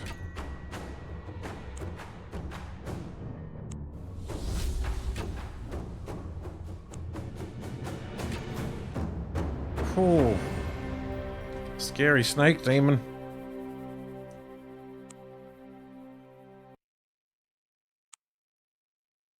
Snake demon dies, hissing horribly. If you are wounded in that fight, you have been poisoned. But I have not. Venom is not fatal, but it has... What? Well, it hasn't done any of that, because I wasn't poisoned. At the far end of the hall, you find a large tomb plaque. It is inscribed, "Here lies Zynoc the Priest King." Well, that's the guy who... This was his pyramid. There's a small hole. Aha! Perfect! The obsidian key. Key fits into the hole and then disappears. It is lost forever. The plaque swings open with a click and a rush of cloying sickly air blows out of it into your face. Coughing, you step into the tomb.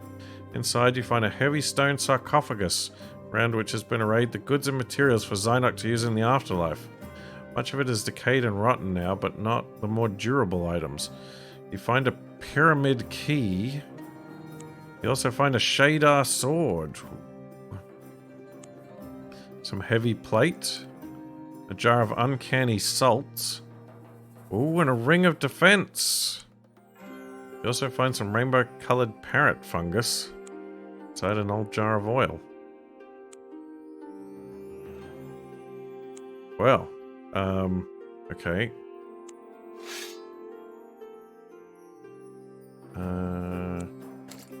Put on the plate mail. Put on the ring of defense. That's pretty cool.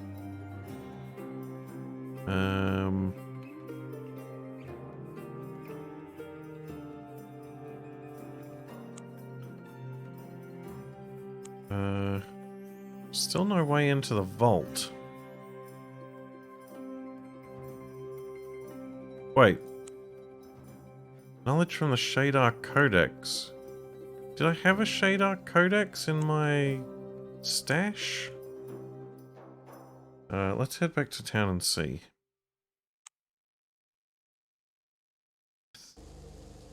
I might be thinking of something else, but I thought...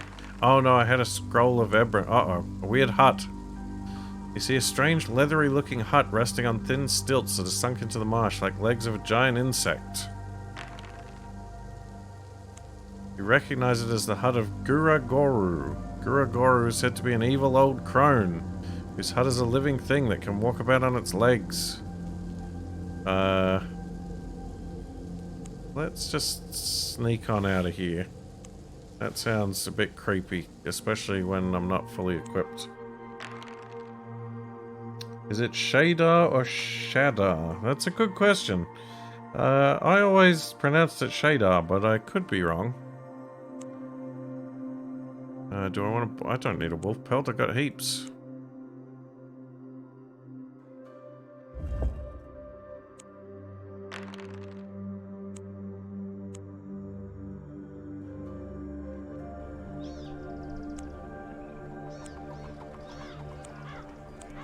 Alright, we got weird stuff. Weird stuff. I might keep the banner with me, just in case.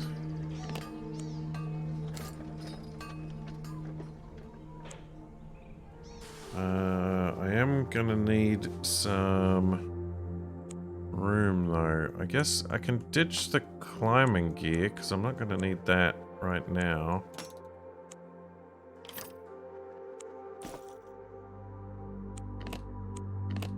That should hopefully be enough room if we get our stuff back. Alright, let's see if we can get stuff back.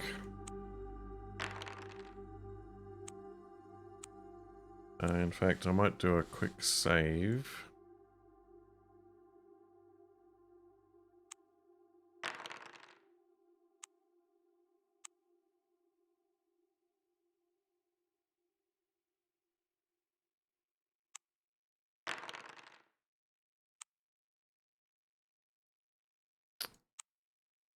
Oh, ignore the corpse. Probably a zombie or something. There's a few zombies around these parts. Wild horses.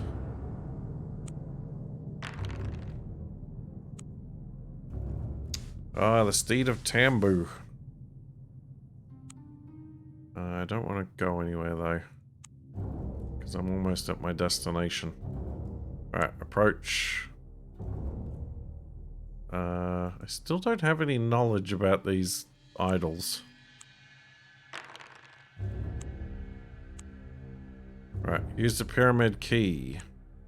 When you fit the key into the hole, it is sucked in with a hiss and disappears. Man, they like that stuff. The stone slab retracts upward with a rumble. The chamber beyond is still crawling with stag beetles, but the walls have lost their yellow glow. Any equipment that you had to leave here last time is still there. You can reclaim your gear. And my money.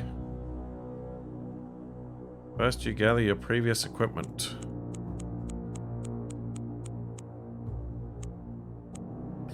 Alright, so... the Sword of the Shadar is a lot better.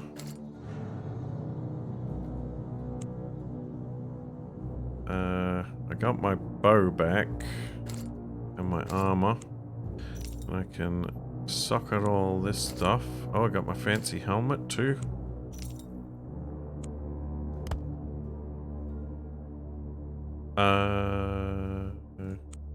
Right. Grab these. My centaur flute. My golden compass.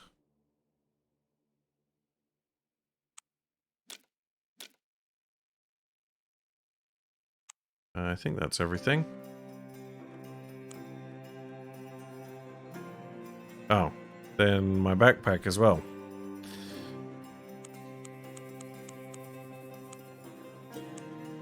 I might have to ditch something. I guess the wolf pelt's probably the most expendable. What? Wait, what do you mean I failed a quest?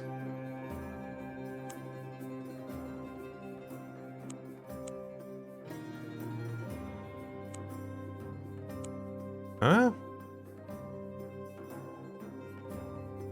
Oh, that. Yeah, I failed that ages ago.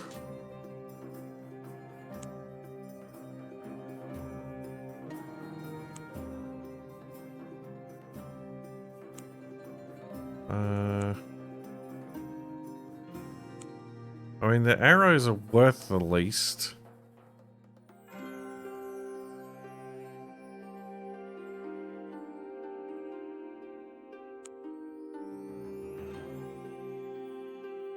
I guess I've got climbing gear. I'll take the wolf pelts. When you're ready to leave, the slab slams down again, and with the pyramid key gone, seals the chamber once and for all. So what happens if I go in now?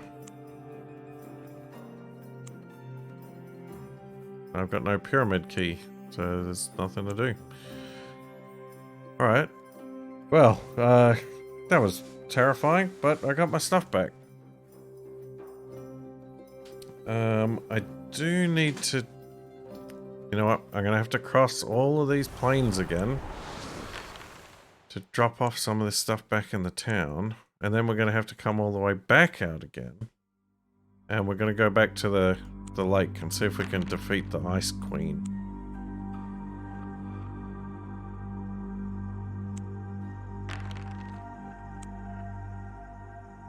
Oh, I got my stamina back.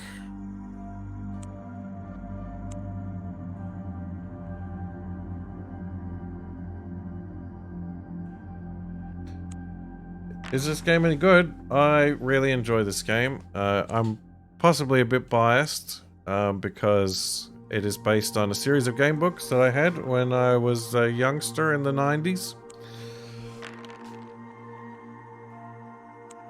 But I would suggest that any of you that think that you might enjoy a game such as this, I would very much suggest you buy it on Steam. Because I really want the developer to get support, because I want him to, well, I want them to keep adding the rest of the books of the series to the game. This game here comprises 4 of the books. It was meant to be a series of 13 books. They originally only published the first 6. A 7th book was published many years later, but I'm hoping that the developers of this game can at least publish the content of the existing books. That would be really great. So if you can, and if you are so inclined, please go and buy this game on Steam, because I want that DLC, damn it. Alright.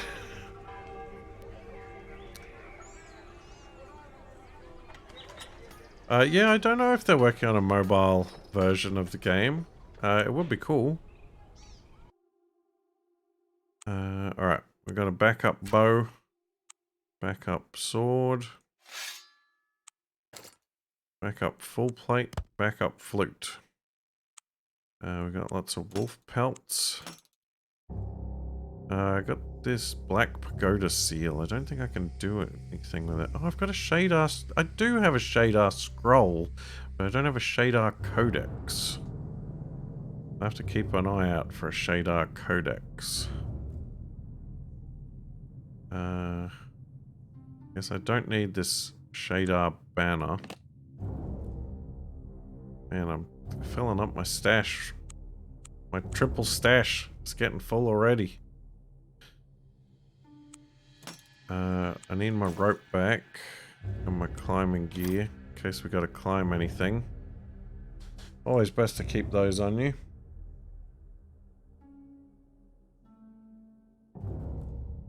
Yeah, so the hold on, if I bring up the map here. So the next expansion that they have planned for the game is the Violet Ocean, which was the...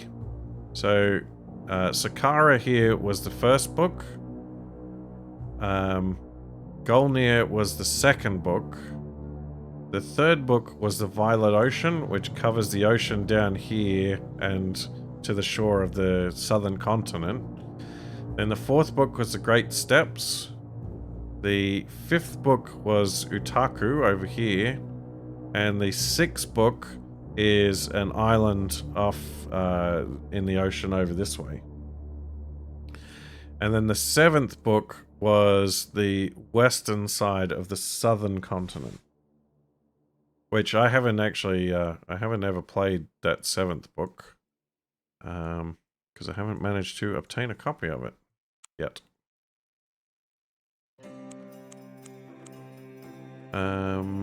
Alright, so I've cleared some inventory space.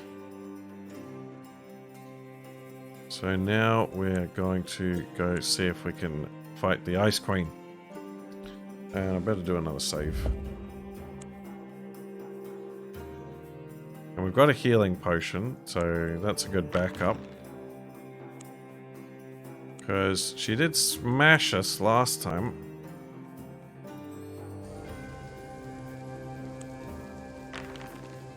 Oh, we got the hut on stilts again. We could see about this evil crone. Let's have a look. As you approach, much to your astonishment, it lifts itself up out of the mire on its legs and scuttles away like a crab. Okay, well, I guess they saw me coming.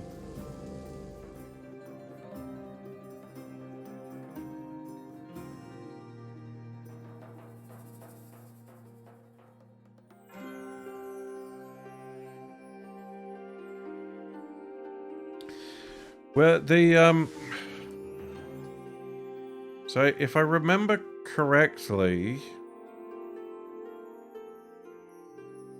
there was the Fighting Fantasy series of books, which were a bunch of game books similar to this, but they were more like each book was like a standalone kind of thing. Although they did do the Sorcery, which was a series of books that were like a linear series that followed on one from the other.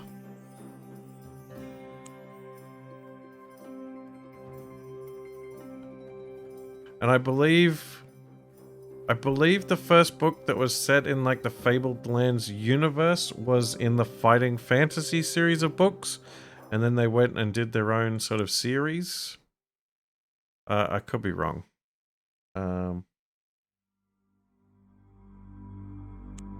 But I think that's how it went down. We got the weird Ring of Stones. What happened here last time?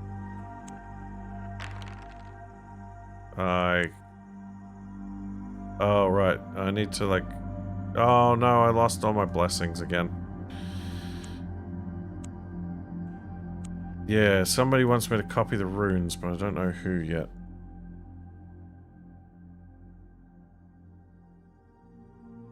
I don't know what was before Fighting Fantasy. I know that the guys, Ian Livingston and Steve Jackson were the guys that made Fighting Fantasy, and they created like Games Workshop back in the day. Well, they were part of the creation of Games Workshop back in the day. The histories of all these weird gaming things in the UK, very interesting stuff. Let's go on the tour. We want to go down the dark tunnel. We need the lantern. We want Blue Cap to smash the panel for us. He wants 200 shards.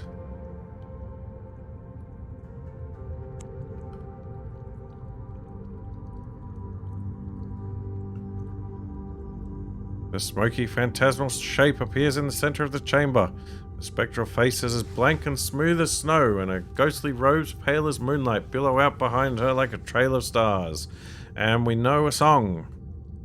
You remember the love ballad that was sung at the court of the High King for him and his consort Princess Leonara. Perhaps that might soften the frozen heart of the spectral Ice Queen. Come on, roll good, please. There we go, a good roll. Mage on the mysterious art. I've already done it. Oh, wow. I don't even remember doing that. Your song is sweet. The spectre hesitates and draws back. She tilts her featureless head and swirls away from you. Then she begins to dance to the music of the song, haltingly at first, and then more surely, the haunter itself haunted by a familiar melody. Leonara, says a voice tinged with infinite sadness. You turn to look in astonishment. The High King has sat up, awakened by the ancient ballad. The spectre of Princess Leonara sinks to her phantasmal knees before the king. She reaches up and pulls away the blank white mask that hid her features. Underneath there is only faceless emptiness, the emptiness of desolate snow-covered wastes and ice-bound seas. Ah, Leonara, sighs the king. Icy tears fall from her empty face to clatter like silver dewdrops onto the stony floor of the chamber. The High King touches her spectral form tenderly with his mace. A ghostly wind strikes up. Peace at last, whispers the spectre, and she is borne away by the wind. With a wail, she melts away. The High King bows his head sorrowfully. After a while, he looks up at you. Whoa! Okay, there's a lot going on here. The High King looks you up and down. I didn't expect someone like you. Still, destiny has spoken. He commands you to kneel, and he touches your shoulder with his mace. You gain 1 rank, you gain 1 defense. You also add 1 to the ability of your choice.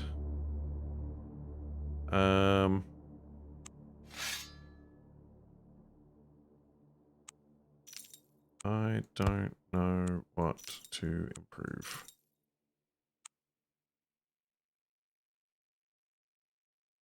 Maybe thievery?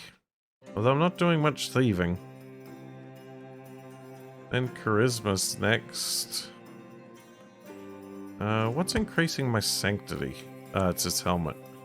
So my sanctity's 7, as is my charisma.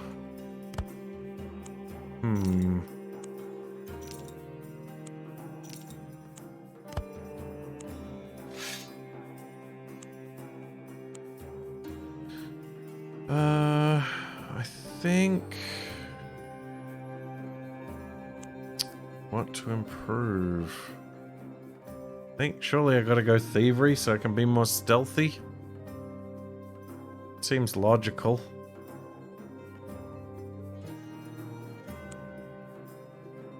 Yeah.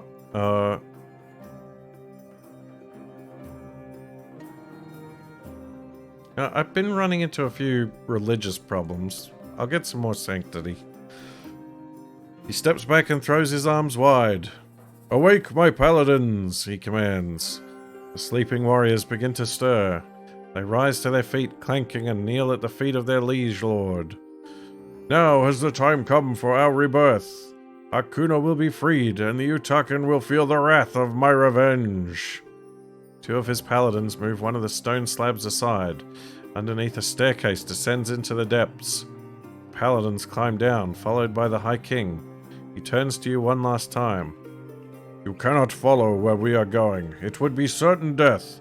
But come to me soon. You will find me at my seat in Hakuna. Farewell, friend.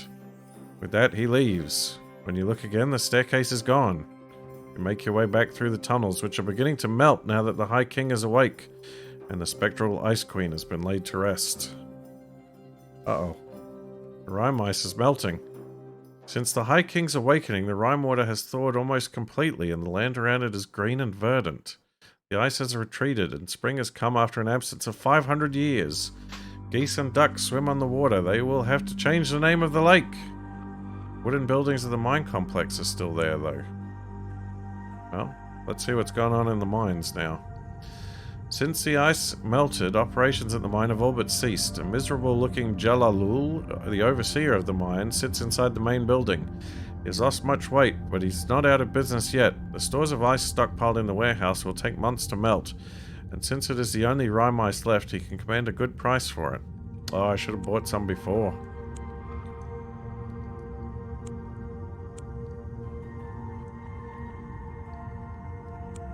Well, I'll buy a couple. Alright, well, I guess that means it's probably time to head south into Old Harkuna, and we'll head over to the High King's seat and talk to the king. But first, we go south. Come to a pass through the great mountains known as the Spine of Harkun. To the east, the mountains have become impassable. We've arrived in the Icicle woods, where the trees are tall columns of blue crystal 3 or 4 times the height of a man, and the leaves are frosty tendrils of ice. The fruit of these trees resemble icicles of turquoise crystal. The floor of the forest crunches crisply underfoot, for it is a layer of frozen hoarfrost. It's cold but eerily beautiful, and the crystal trees vibrate in the wind to sound like the strings of a violin being played. Uh-oh, frost sprites. You reach an area of the wood where small clumps of iceberries hang from crystal branches. They look like clear blue marbles. Tiny creatures sit among the branches, sucking the juice from them and throwing the skins onto the ground. You pay little heed to this until 3 particularly noisy ones start chirping and throwing the berry skins directly at you. You tell them to stop and they sit staring at you, sniffing the air with a look of disgust on their tiny white faces. They are skirrets. A common frost sprite. Relatively harmless, but devilishly mischievous. They are no more than 8 inches tall, with pointed features, spindly limbs, and long, thin fingers. The only useful thing about skirrets is that they know everything that happens in the woods and forests they live in. Ask them for info.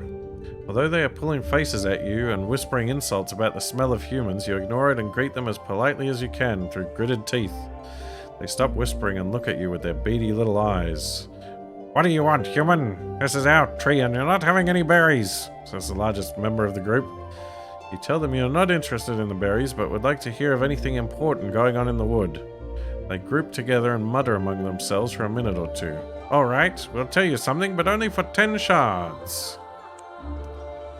You hold out the shards. The skirrets form a chain hanging down from the tree, and the smallest on the end grabs the money. At the time, it spits on your shoe and giggles uncontrollably. The laughter ripples through the skirrets, and the largest one anchoring them all to the tree lets go. Seconds later, they are scurrying around on the floor like rodents, and they disappear into the hollow tree trunk in a panic. The skirrets have yet to tell you anything, so you reach in and grab one. He tells you to head to where the sun sets.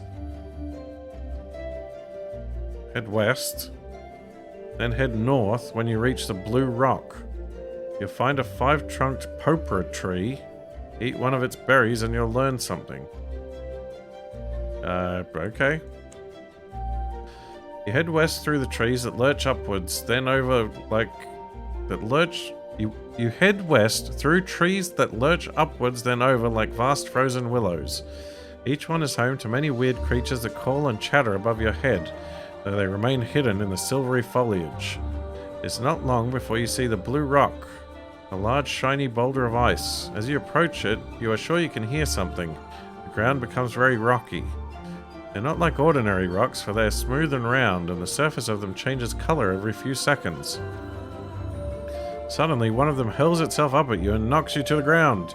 You leap to your feet, and another comes flying towards you. You have encountered the Kriags, a little-known species said to inhabit cold and undisturbed places. It is said that they form and live underground, but when they feel vibrations above, they pull themselves upwards to confront the intruder that dares to walk upon their territory. They attack by hurling themselves at their victims in an attempt to batter them to death. Lucky I got good defense. What is my defense? 25. There are too many to avoid, but they cannot get past your armor and defenses. You simply run through their area of the wood, ignoring their assault. Soon you have left the crags behind and come to the 5-trunked popra tree. The popra tree stands alone in a clearing and towers above the other trees in the forest. Its 5 trunks twist around each other as they reach upwards to the canopy high above. You look up and see vast berries hanging from the branches. You reach up, take one, and plunge your teeth into the juice-laden popra berry, drinking in the rich mauve liquid that gushes from it. Tastes like sweet nectar, but as you go to take another bite, your head starts to spin and your knees begin to buckle. You become aware of a strange hissing sound from the ice trees. The hissing becomes clearer and you realize that it is the whispered speech of the trees. You listen and hear many things about the goings-on in the Icicle wood. The trees tell you about an ancient book buried in the hollow bole of the 5-trunked tree. Inside you find an ancient codex of the shadar. It tells of the Cave of Bells, an old shadar cathedral, and the rituals the shadar priests used to practice there. Involved the ringing of bells. One called the Whisperer must always be rung first, or dire consequences will follow. The Scepter of Kings lies buried there in the Cave of Bells. The cave itself lies in the City of Ruins and the Great Steppes far to the north. Well, I guess we're heading back north.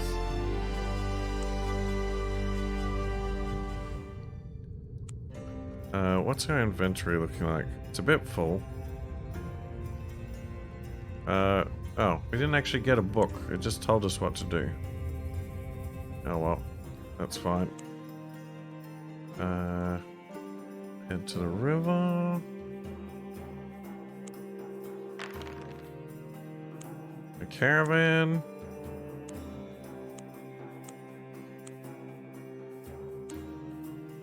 Aha! That's the selenium ore that I need. You know what? I've got enough money. I might buy 2. I think...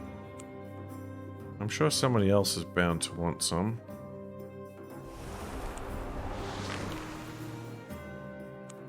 Running footsteps. Oh no, it's the wolves again.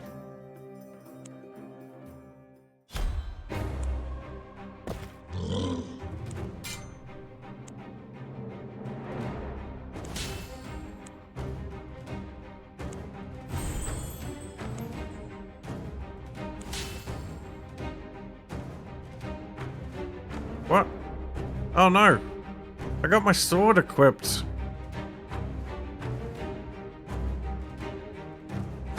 My clone has the shadar sword instead of the bow. Alright,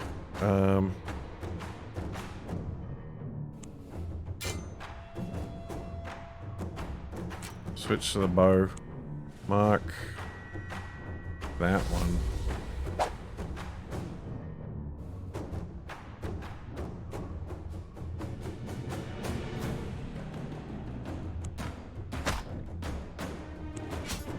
Well, there goes my ghost.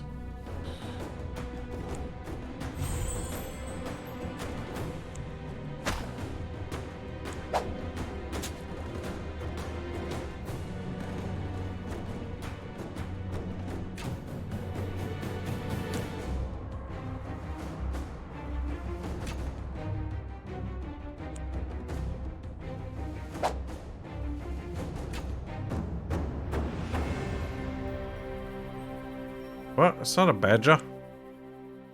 Those were wolves. Or are you talking about my bear? My bear is a bear. I don't think I have room for wolf pelts.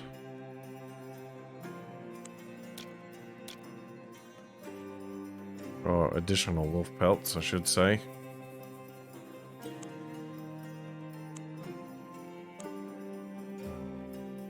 Alright, we'll head to town first, and then we'll come back to the cave.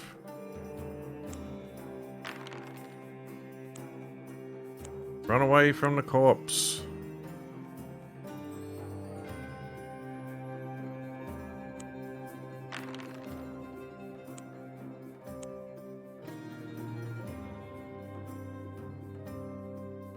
Yeah, I think it's just a scaling issue. Alright, back to town. Alright, so we'll drop off Running out of room. We'll drop off some ice over here, and one of the ores we'll throw in there as well. And we will talk to Bakan, who gives us a selenium wand.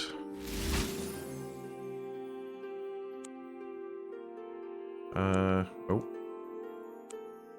Now, the selenium wand is the same as the one that we've got. I could put this in the stash. I don't think I can sell it here. Yeah, I don't have... Can't sell it here. I'll just put it in the stash. Alright, we got some space though. We'll head back to the ruins.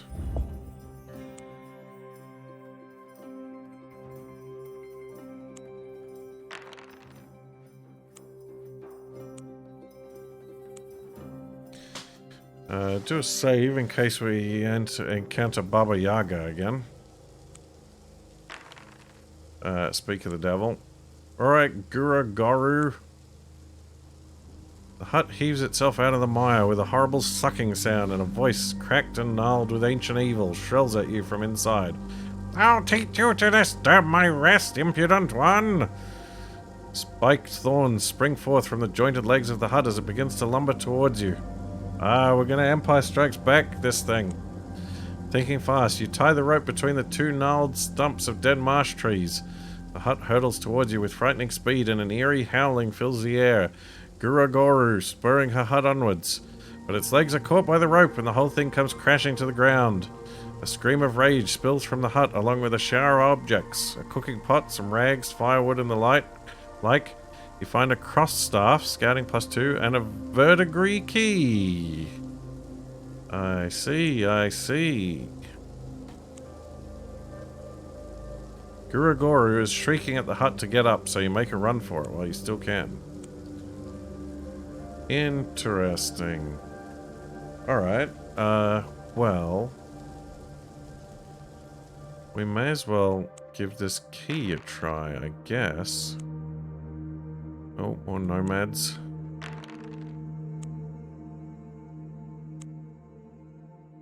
Tell me about the Rime water. Oh. The shaman throws back his head and stares directly upwards as if reading his answer from the ice-bright pattern of the stars. A foreign lord lies sleeping there under the hard waters. His dreams are dreams of life. When life becomes an intolerable nightmare, then he will awaken. Legends of old Harkuna say that the High King will return in the country's hour of need. Is there any other way to wake him, you ask? He thrusts uncanny salts wrapped in a piece of cloth into your hand. The salts smell pungent like smelling salts. Oh, okay. So if I'd killed the frosty ghost lady, I would have needed the uncanny salts to wake him. Do I want to use this? I don't want to use the salts to wake him up. Seems like he'd be angry about it. Alright. We'll head up here. So we can use the key. The verdigris key opens the locked trapdoor. You climb down some stairs into a square chamber in which there are several doors. They are doors of teleportation. Step through and you will be taken to whatever place is displayed. Which door will you go through? You can go to Aku in Utaku, Karanbaru in Sakara, Matricians in Golnir, the base of Sky Mountain, the Isle of Mystery. Wow, okay. It's like a fast travel system. Don't need it right now, but could be pretty handy.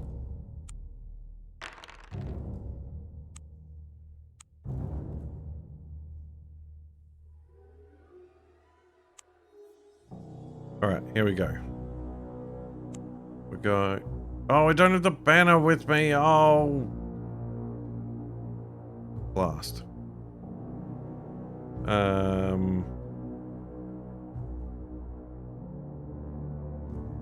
Right. Gotta go back to the town.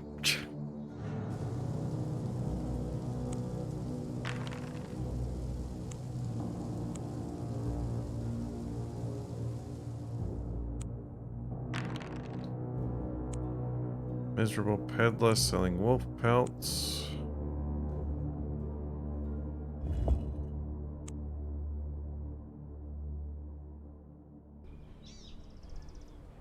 Right. So... crossed off as scouting +2. That's the same as my golden compass.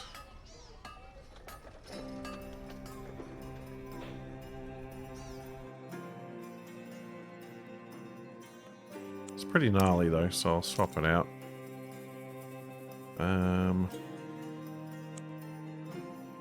Right, so can drop that off. Leave the key here. Can drop off the salts, but I need the shadar banner.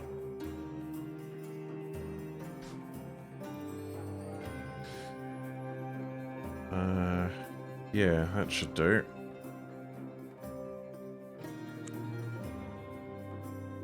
Alright, back we go.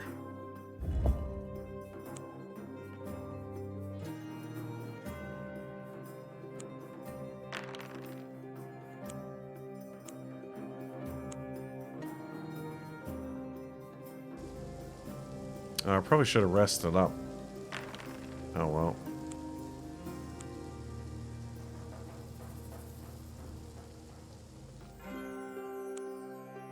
Alright, here we go. Explore the city. Use the banner. Visit the cave. Use the knowledge from the Shadar Codex. You remember an old Shadar Codex you discovered in the Icicle Woods. It told of the Cave of Bells and the ancient rituals of the Shadar Priest Kings. They always rang a bell called the Whisperer first, so you go over to it and rattle its clapper. There's no sound at first, but then the other bells begin pealing, weaving a harmonious tapestry of sound. A wooden panel slides open at the other end of the cathedral. You walk through into a large granite chamber where you find 2,000 shards, plate armor, another Shadar sword, a gold holy symbol, and the Scepter of Kings. The scepter is made of a hard bluish metal. Its tip fashioned into the head of a bird.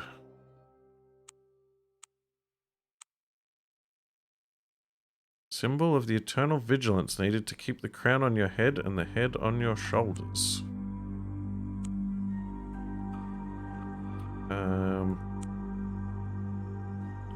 What happens if we do it again? Uh-oh. The passage at the far end of the cathedral still lies open. Beyond it lies the vault of the Shadar. Now the lair of a pack of wolves. They leap out of the shadows and attack. Oh, that's a lot of wolves.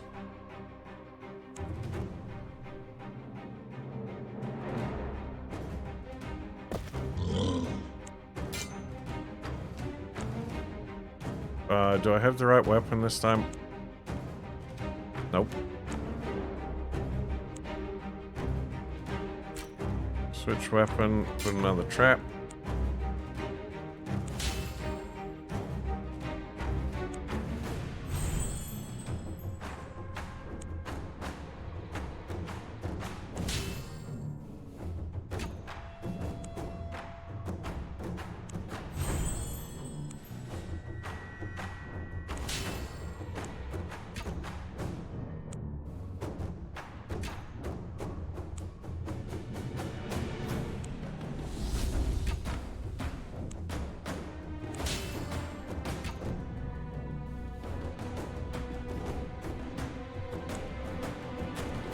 Come at me, wolves.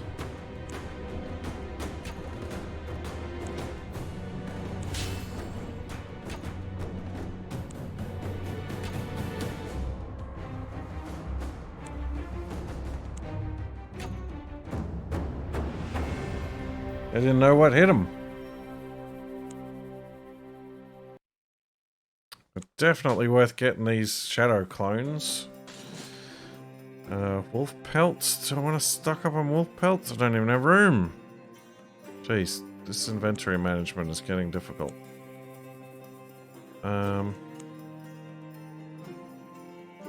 Wait, so the cathedral leads to the vault. The vault doesn't have external doors.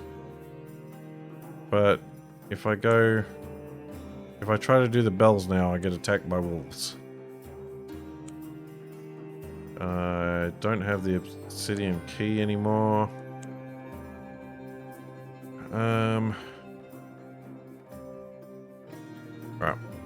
we'll go south through the mountains over this side.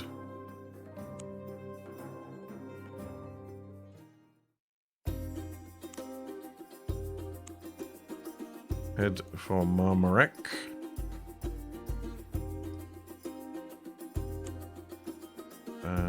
Which of course doesn't have a stash.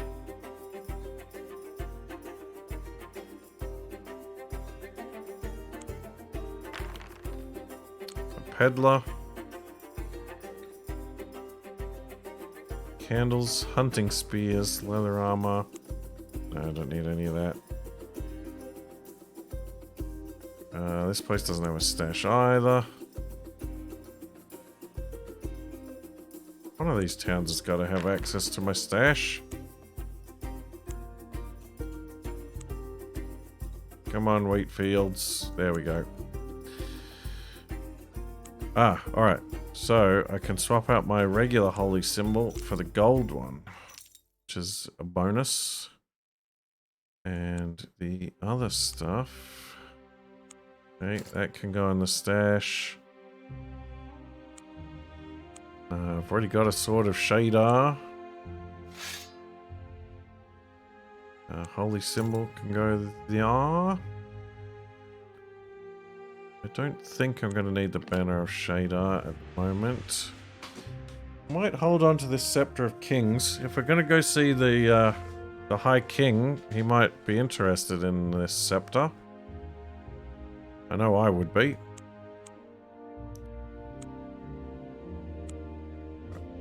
Oh, while we're here, we should not rest up, because there isn't anywhere to rest.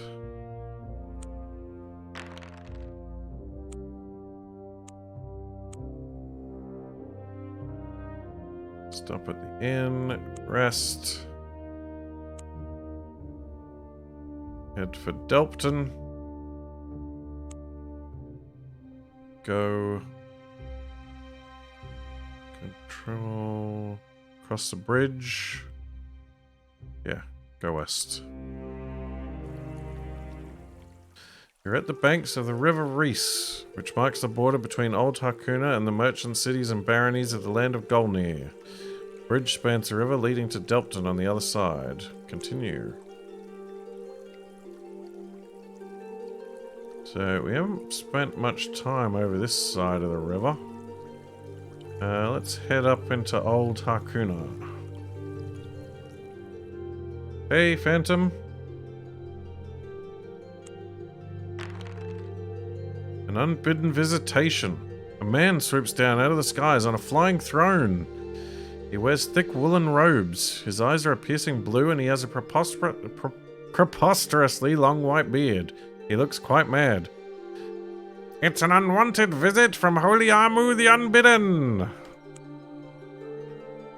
Holiamu the Unbidden, for it is he, speaks a magic word and points at you before flying away on his throne laughing like a madman. He has changed your hair into threads of spun gold. This can be useful. Whenever you travel to another map location in the Fabled lands, you will add 20 shards. This represents your hair growing and you cutting it and selling the gold. What? What just happened? That is madness. It's cool, but it's madness. When you're ready, move on. Since the High King has returned, the land is flourishing. Farmers till the soil and merchants peddle their wares from Thurlings to Spatterdash with gusto. Columns of knights and foot soldiers are rooting out the last of the mercenaries still in the pay of the Utarkan, though many of them have gone over to the High King. Use the map of the goblins. I don't have any map of the goblins.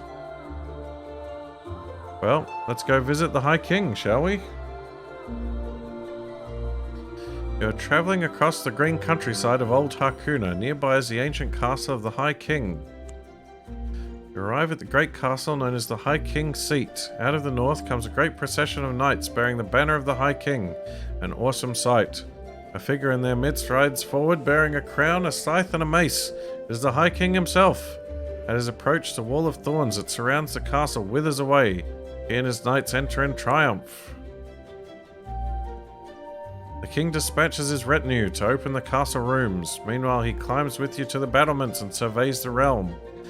The people have suffered in my absence, he says. That will change. The ages of mankind, as in nature, each time has its season. The winter of evil is past, the age of prosperity is dawning again. Okay, the chronology's gotten a bit broken here. Because they said that the king was back and had made things better already, but he's only just arrived. And the Utakin, my liege, you ask him? He stares bleakly down towards the west. Decadence has sapped their fighting spirit. The conquerors who swept us from our land have left feeble progeny. Soon I shall visit the sins of the fathers on those sons of Aku. The High King leaves to organize the refit of the castle. Within a few days, with the help of the local populace who flocked to the castle in droves, the whole place has been returned to its former glory. Alrighty.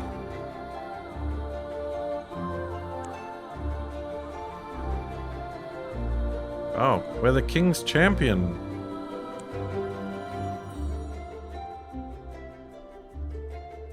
The castle and its amenities are open to you as the High King's champion. Let's recuperate. Let's check out the temple. The chapel to Tianai is built in the shape of a spear with a long pillared nave and an altar at the far end.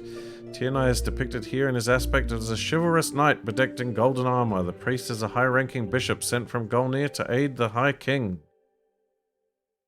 Seek a blessing.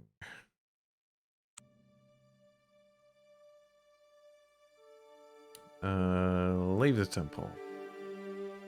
Let's practice with the High King's knights.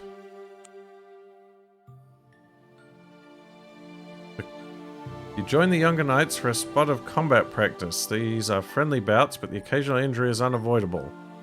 Court is impressed by your swordplay. You try to win the small prize. You try to win the small prize for the ultimate victory. What? The other knights compliment you on your bravery and present you with a potion of strength. Till the next time, says your recent opponent.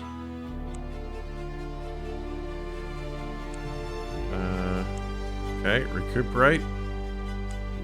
Fight some more. Get another potion of strength. Recuperate. Alright, let's visit the palace.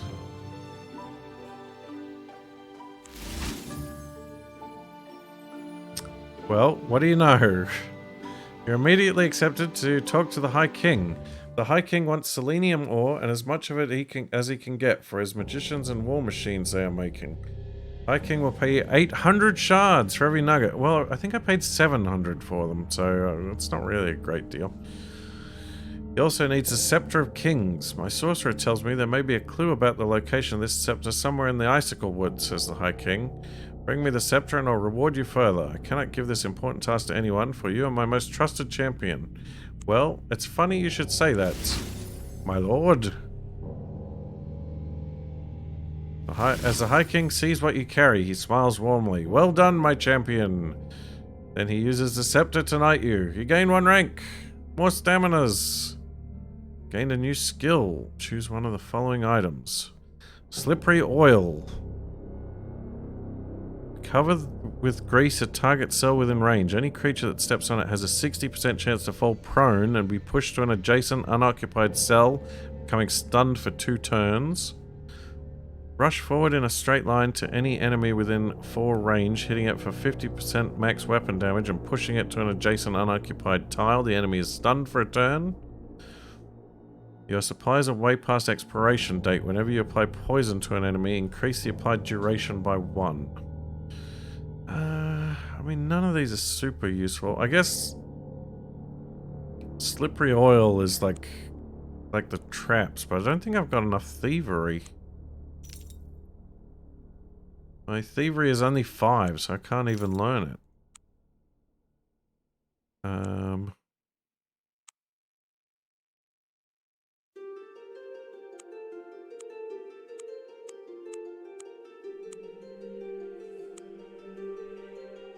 So this one's another passive one. If I ever decide to use poison, I guess I could use that. I think there is a skill I could get that can make my arrows shoot poison. And more duration would be good for it, I guess. Yeah, I'll take that one. Your gaining rank has taught you much. Alright. Learn bad medicine. Let's talk to the king again. You want selenium ore? That's it. Oh well.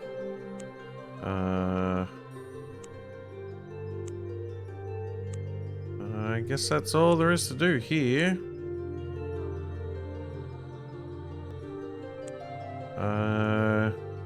I think I did cross this troll bridge when we came through here before. When I came, like I went overland this way. I mean, alright, let's go to Spatterdash and see what's going on. You'll come to the green and hilly expanses of northeast Old Harkuna. To the north, the mountains of the spine of Harkoon climb heavenward. To the east, the river Reese curls lazily southward. A thin column of smoke marks the village of Spatterdash, nestling between a couple of round hills. Spatterdash is a village near the mountains of the north. A tall hill overlooks the village upon which rests an old graveyard. Since you freed the High King from his frostbound sleep, Old Harkuna has thrown off the yoke of its cruel Utakan masters. Spatterdash has become a thriving little town. As you walk down the high street, the people stop and stare. They recognize you as their savior. The mayor, fat little fellow, comes out to welcome you. Townsfolk hold a celebration in your honor. Casts of ale are broached. The young people dance and play around the maypole. A temple to the Three Fortunes has sprung up, as well as a small market. You can rest here for as long as you like. Marketplace of Spatterdash is small but growing fast. The merchants and customers are a happy lot, grinning and smiling. Items with no purchase price are not available locally. Yep. We'll worry about graveyards later. There's a temple here. The Three Fortunes are the goddesses of fate. Inside a vast wall painting shows a three-faced deity with 6 limbs hurling down nuggets of gold at a host of masked demons who run in terror at her wrath. The High Priestess welcomes you as the instrument of the goddess's revenge against the hated Utakan. Alright. Have you got anything I want in this town? And there's a heavy crossbow, but its range isn't as good as the longbow. I don't think there's actually a better weapon than the longbow, unfortunately. Like a superior bow. I don't need any of those. Nope, that's all fine. Go to the old graveyard. You ascend the hill to the old graveyard. It has not been used to bury the dead for centuries and has fallen into rack and ruin.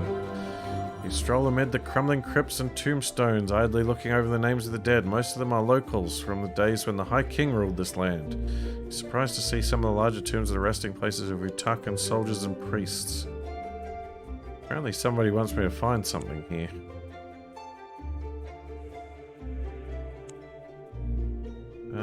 Well, we can check out the standing stones. And there's no event. Spot of ancient stones. Investigate.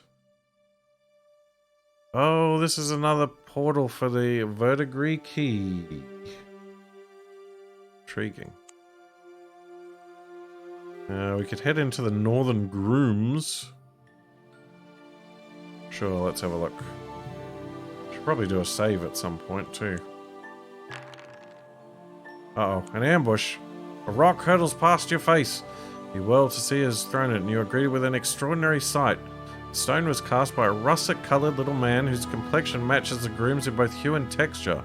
He can't be more than 30 inches tall, but he grins at you from a vantage point of equal height. He is perched on top of a similar man, in turn supported by a third, who staggers around under the weight of his 2 fellows. All 3 are brandishing weapons in each hand. "The tripling will tear you into 3 pieces," says the topmost man. "And each piece into 3 more pieces," continues the middle one. "And then each..." But the supporting creature doesn't get the chance to finish the speech. You've run out of patience with the creature or creatures and step into attack.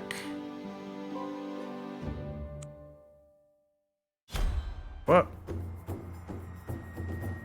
Tripling? But there's... How many of them are there? Is that 5 of them? I'm so confused. Alright. Summon a bear. And a trap.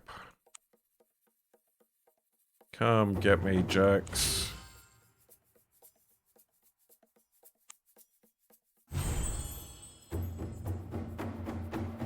Have I forgotten to do my weapon again? I have.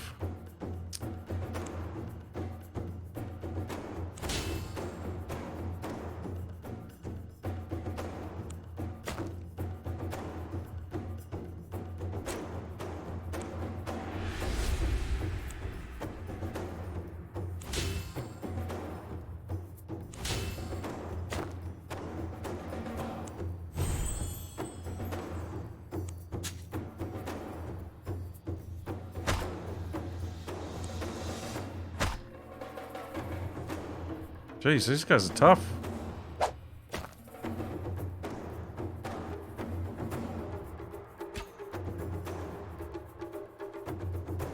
What? How do you get stunned?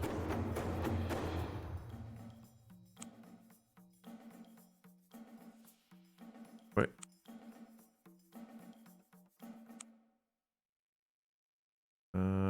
Is that rock blocking me from hitting that one? Oh wait, he's dead?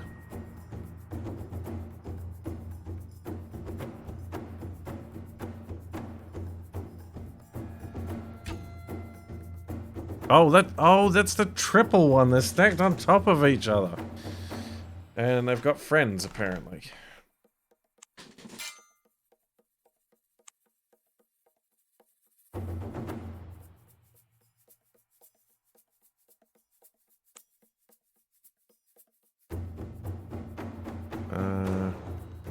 Just wait there.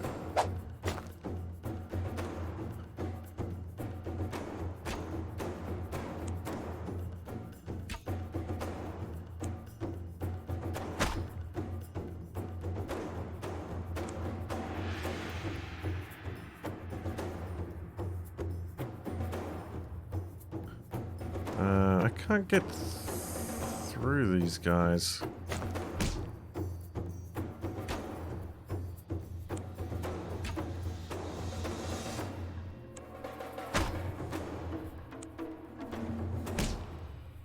There goes my bear. Okay, I guess we're knocking these dudes out rather than murderizing them. The triplings are scattered, and the little men scurry away in all directions, screaming terrible revenge as they flee. You're in the northern Grooms. From your vantage point, you can clearly see the major feature of this area, the Lake of Seven Needles, source of the Ruby River.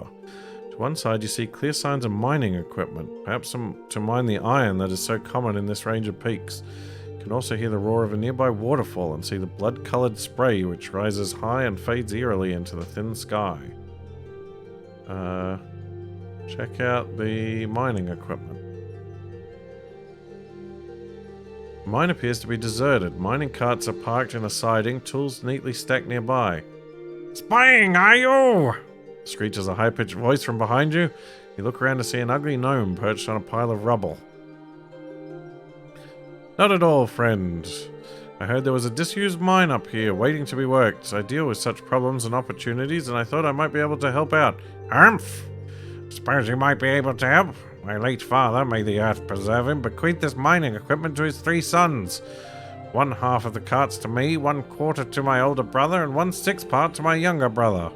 I was Pa's favorite, you see, but there are only 11 carts. None are to be sold or given away.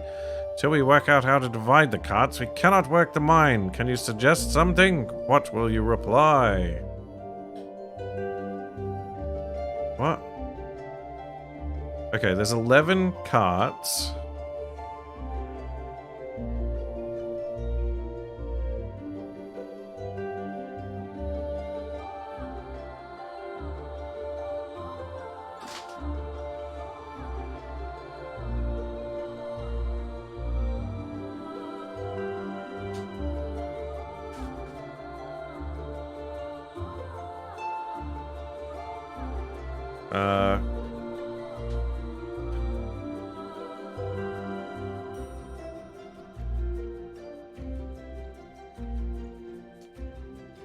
Okay, so it would make sense if there was another cart. If there was 12 carts, then he could have 6. One could have 2, and one could have 4. No. No, 1/4 would be 3.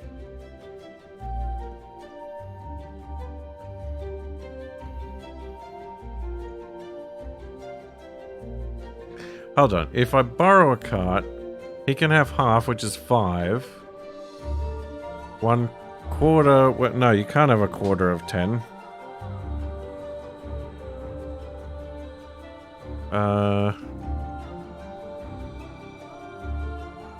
I don't know. Grunt shrugs and disappears.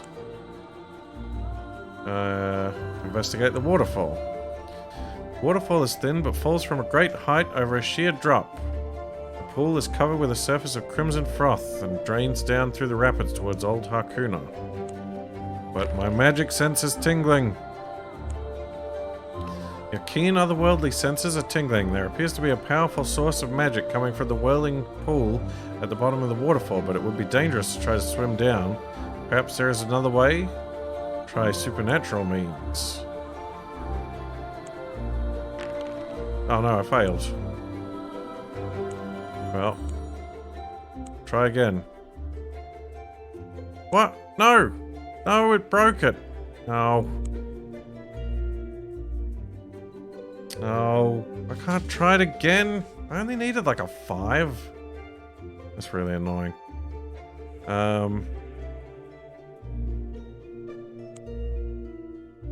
Simply borrow a cart.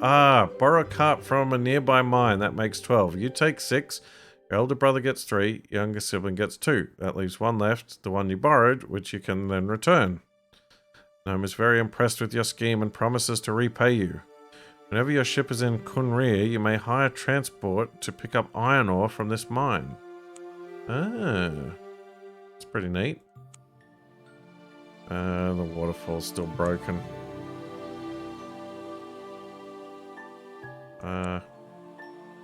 And that's already sorted. Alright, guess that's it. Alright, we got the Lake of 7 Needles. I'll do a save. Yeah, that's true. I hadn't saved for a while. Oh well. I'll just have to make do without.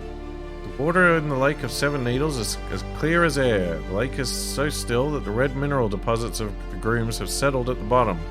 But you can see many yards below you. Jutting straight up out from the surface of the water are 7 black obelisks.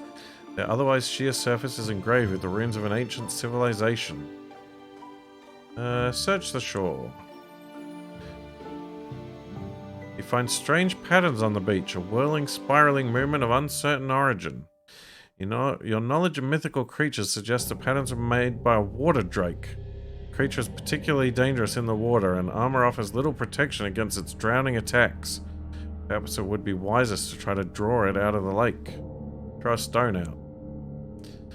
Crouch at the edge of the lake and skim a couple of flat stones across the needles. Ripples spread across the surface of the water. For a moment, nothing happens. Looking down, you see a cloud of blood-red silt kicked up from the bottom of the pool.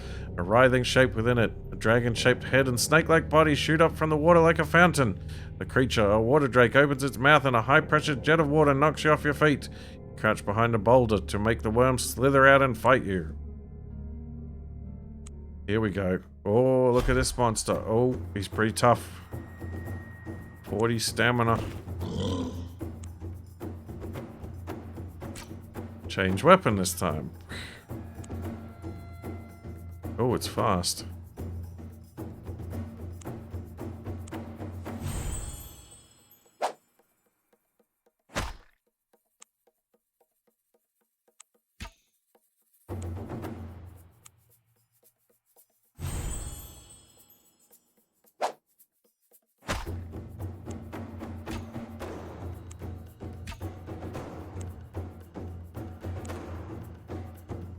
Ah, not that one.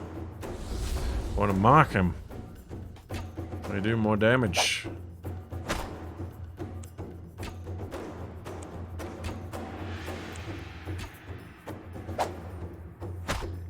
Oh yeah.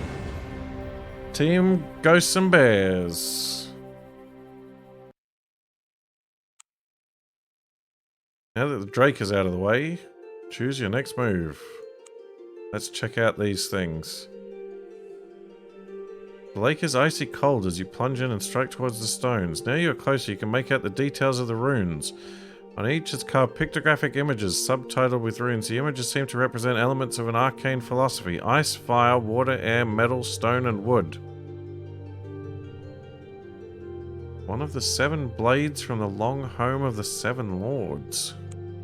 There's nothing you can do but swim back to shore. Throw another stone. Oh boy. Well.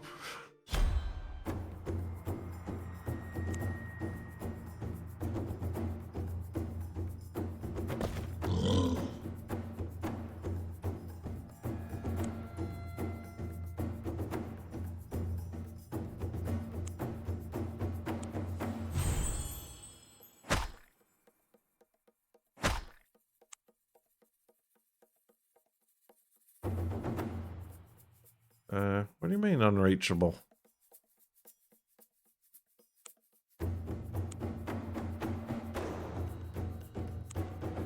Oh, I've got my sword out again.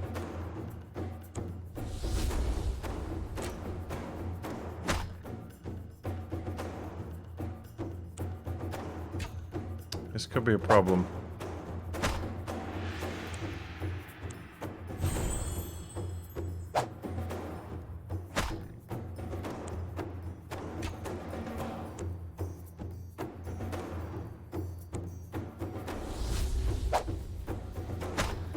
Oh well.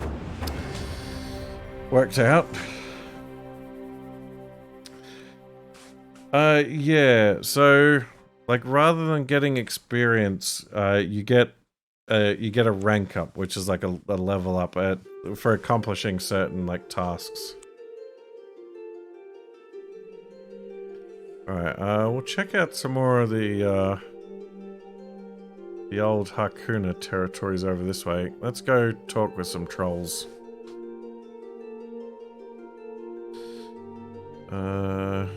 Pay the toll.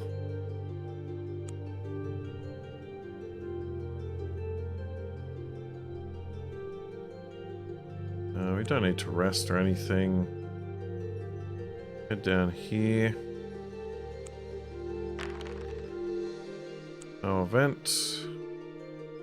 Arrive at a village. Lies on a bend in the river. A jolly fellow comes out of the mill and invites you to join him over a plate of wheat cakes. Freshly baked by my good lady wife, he declares, introducing a comely apple-cheeked woman. While you're eating, other villagers come to see the traveller. When they learn you are the one responsible for the High King's return, they are overcome with admiration. Gifts are thrust into your arms. You are given a wereboar tusk. Alright, let's check out this singing forest. That sounds interesting. You've entered the thick woodland of the singing forest, which is vibrant with the sounds of birds and animals. And nothing happens. Singing forest is alive with birdsong. Everywhere you look, brightly coloured birds trill and twitter. You notice several birds high in the branches whose feathers seem as silver, glinting wildly in the sunlight. They are silver nightingales and their song is sweet. Okay. Oh, we got an old castle. Let's check this out. You arrive outside the gates of an old shadar castle. The wizard Targdaz comes soaring down from the sky on a burning carpet. As he skids in for a landing, he leaps off and flaps at the flames with his long sleeves. "My beautiful carpet!" he cries disconsolately. "I should not have flown so close to Danur while he was practicing with his volcanic sword." What brings you here?" you ask him. "Ah," he looks around. "To see you, in fact. Has it occurred to you how useful a castle like this would be?" You glower at the old fort. The walls are ivy-strewn. The portcullis is a web of rust. "Useful? For what?" for living in. A hero like yourself could draw a garrison of followers. He throws back his sleeve, chants a spell, and the ivy falls from the walls. Dirt sloughs away to show gleaming yellow stone. Hard steel takes the place of crumbling rust. Within minutes, it is as though the castle had just been built.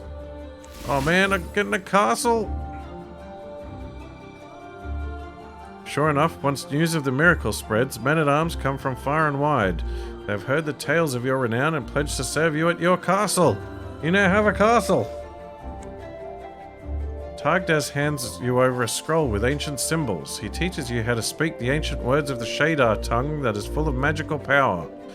You have only to read those words from any place in the world, no matter how far distant, he says, and the tutelary spirits of the ancient shadar would bring news of it to me. But make use of the words only when you're in the gravest danger. Recall spell.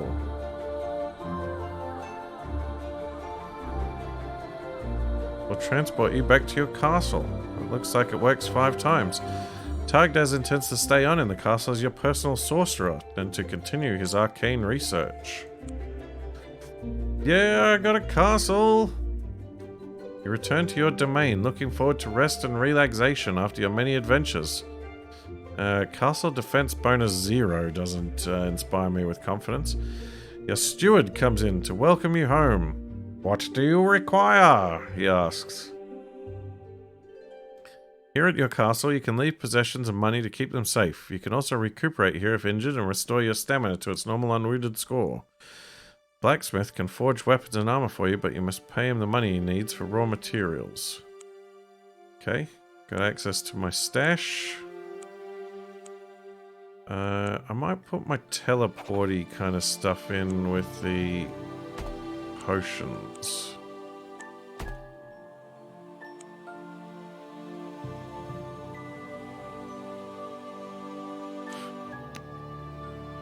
And speaking of potions, the strength potions can go in there.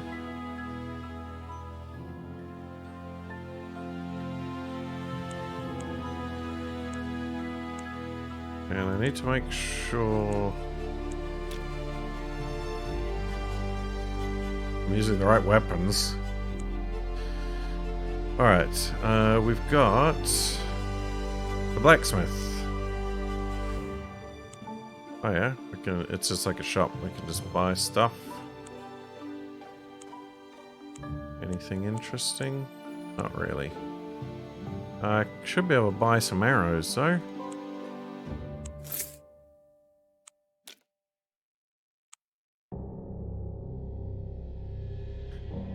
We've got the temple. The chaplain welcomes you. The gods have seen fit to return you safely to us, he cries joyously, throwing his pudgy little hands up as if in prayer. Priest, give me a blessing, you tell him. The goodwill of the gods is not something to take for granted. He can only bestow one blessing on you at a time. If you already have a blessing of the same type, he cannot give you another. Otherwise, you can choose the blessing that you want. Safety from storms, immunity to disease, poison, or immunity to injury. The last one of these protects you by allowing you not to lose stamina points when you will otherwise be wounded from one source of damage only once and only outside of combat.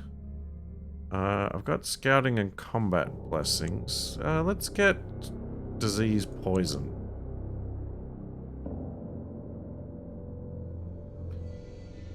And then we're finished. Okay, we will explore. Each time you come back on foot and visit your castle, there is a less than 3% chance that it is under siege. Reinforcing your defenses will increase your chances of surviving the siege and or not losing your castle. The once ruined castle now stands tall with your pennant above its turrets and coat of arms displayed above the gate. Word of mouth will surely spread far and wide and attract a lot of attention, both good and bad. You want to ensure any nearby rulers and landlords would keep their mercenaries off your property, and this means increasing your castle's defenses. Alright, well, reinforce the wall. Reinforce the gate. Fortify the guard towers. Enlarge the moat. Needs a pickaxe. I think I have a pickaxe. I do. Oh, not the stash. Enlarge the moat.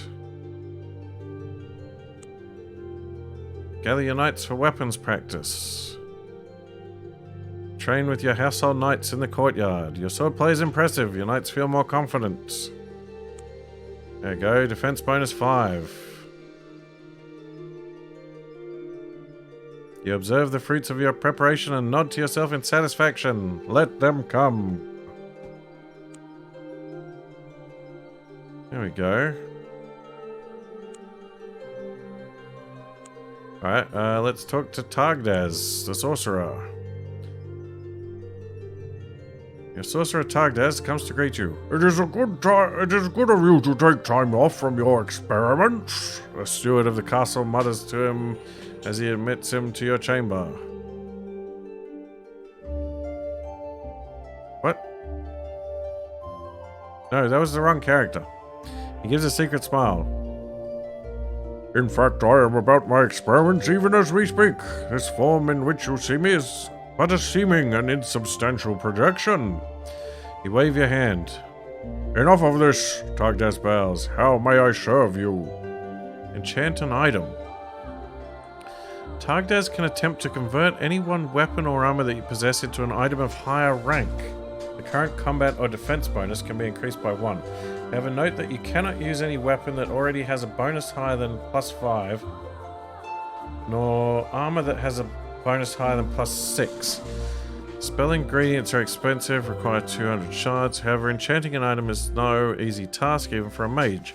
Whichever weapon or armor you're entrusting him can become worse than it initially was, or can end up being destroyed. So the higher the ability bonus of the object, the higher the chances of losing it forever. Alright, so bonus higher than 5 or armor that's higher than 6. Alright, my armor is higher than 7, so that's not going to help. The combat bonus of my bow is only 1. I think I've got a few bows.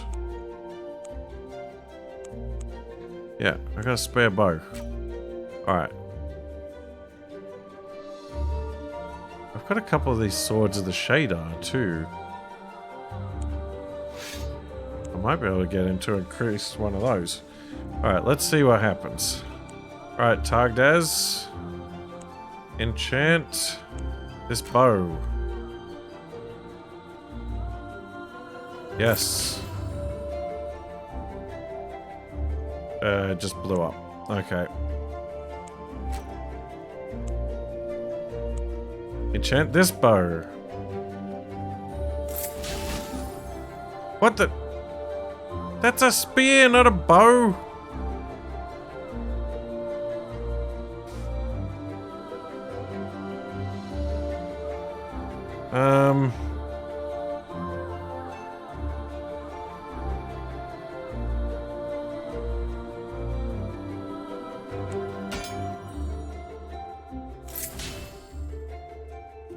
And he's eating it.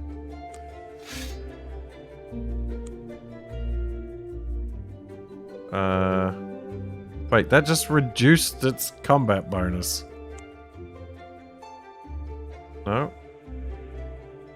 Oh, can't afford. Oh, I'm out of money. Alright. I think. Yeah, this might be worth some saves coming, I think. So, alright.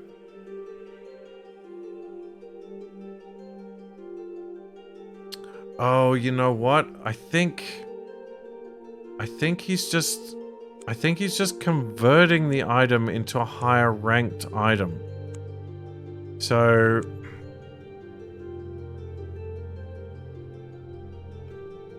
with the bow, like it's not. No, I'll just buy a bunch. And I'll withdraw some cash and we'll do some experiments.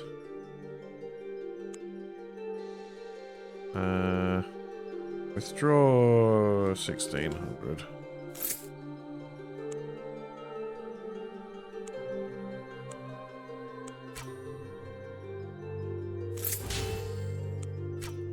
Ate it.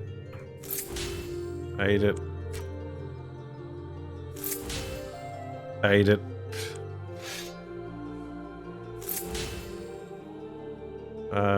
Made it into a battle axe, which is worse. Oh. I just hit the wrong button. I hit quick save instead of quick load.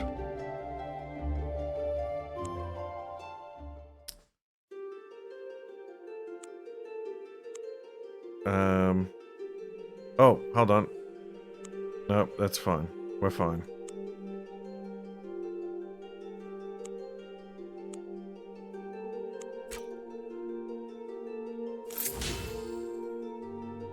Oh.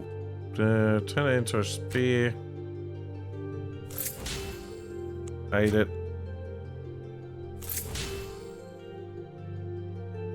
Fine saber. Ate it.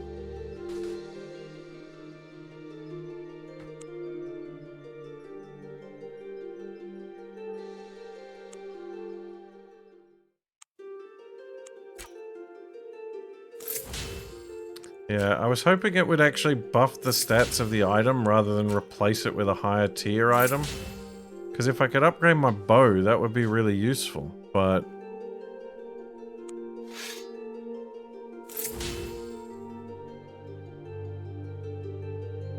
Okay, well that was worth it.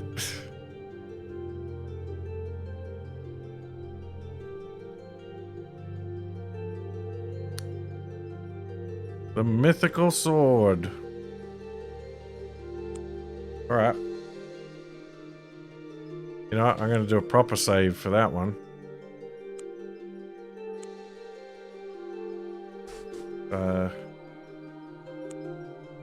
Stream 4B.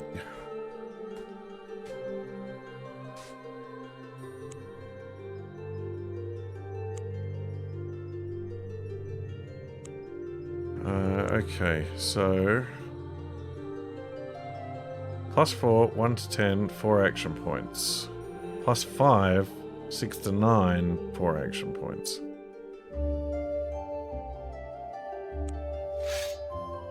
But it's pretty epic.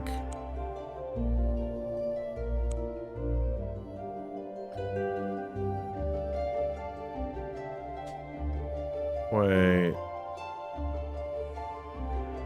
I wonder what would happen if I did it with the helmet and the ring.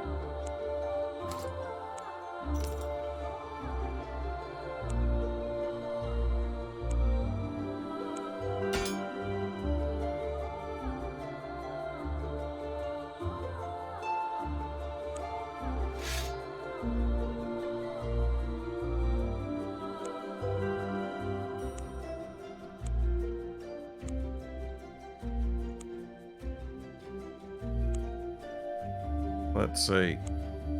Enchant. Yeah, it won't let me do it with those.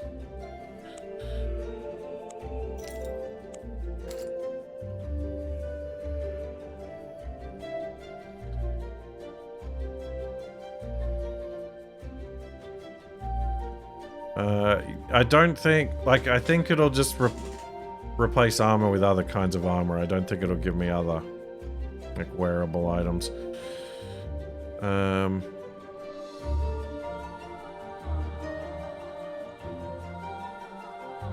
Alright, I'm gonna call that a success.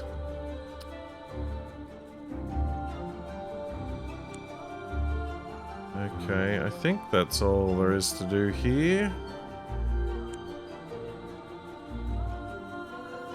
Now we've got a sweet castle.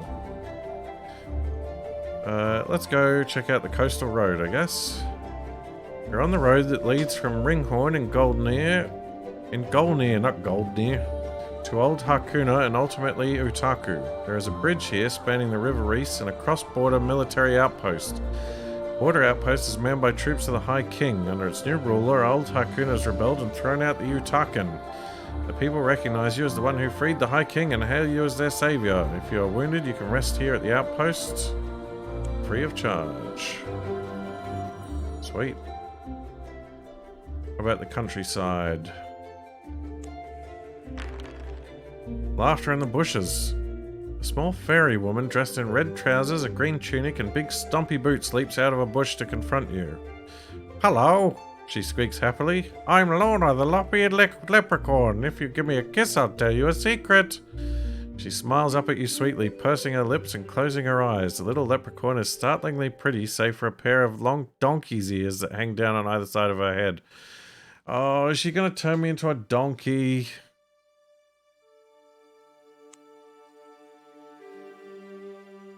After you have kissed her, she giggles happily. You notice her ears shrinking into dainty little pointed elfin ears. You also notice that your head feels heavier. Reaching up, your hands encounter two large donkey's ears on either side of your head. Lorna points at you, one hand over her mouth, giggling. Restore my ears to normal.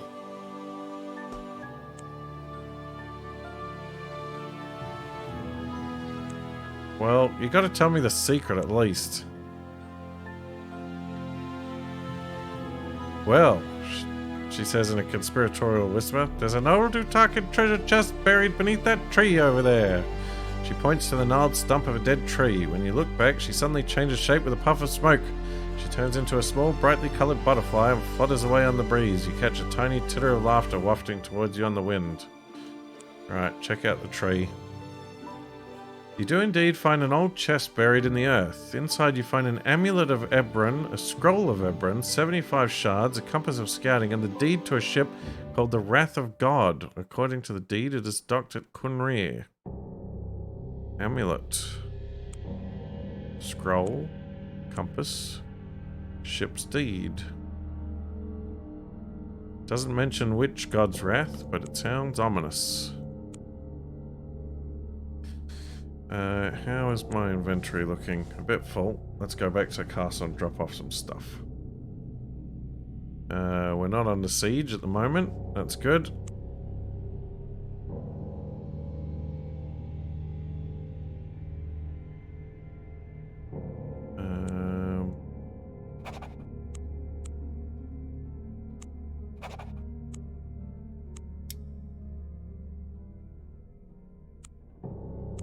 Amulet, scroll.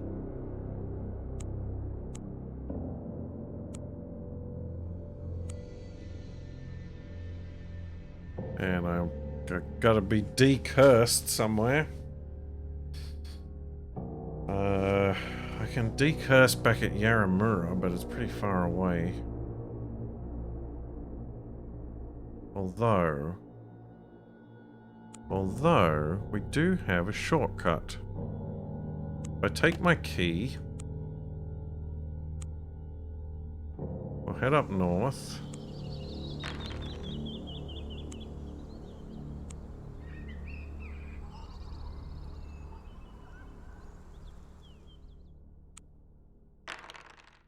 Uh-oh, gypsies. A brightly painted caravan pulls up.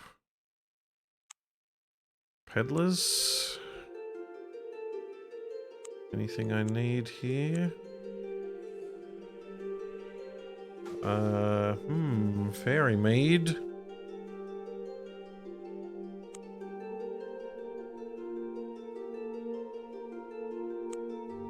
Selenium for 700. Which would just about break even.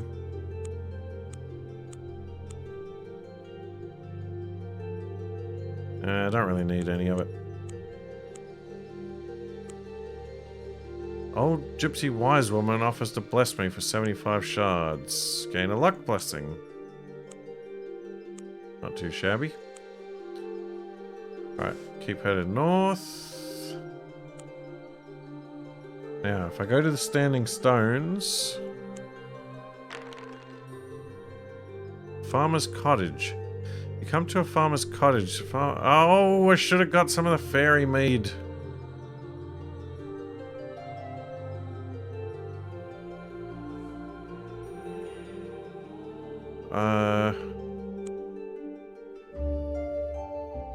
We'll come back and help him later. You know what? Let's see if we can find those gypsies again. Gypsies! Uh-oh. Oh no, it's Holy Armory the Unbidden again. What? He turned my hair back to normal.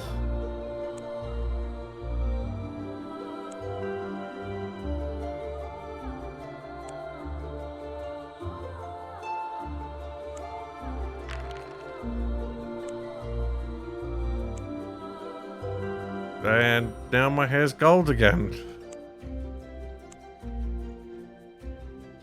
Come on, I need the gypsies. There we go. Buy the fairy mead. Right. Let's hope it's not too late.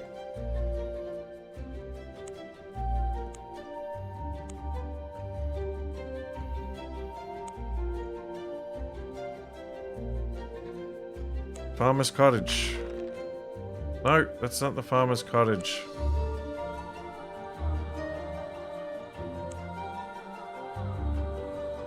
This is not going to plan. No.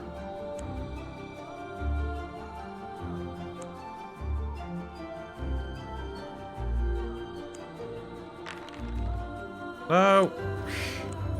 Farmer's cottage.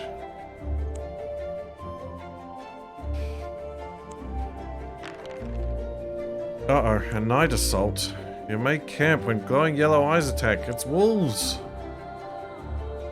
Can you split stacks? I don't think you can with those kind of things. Right, summon bear. And which weapon do I have? I got my sword, of course. Alright, switch.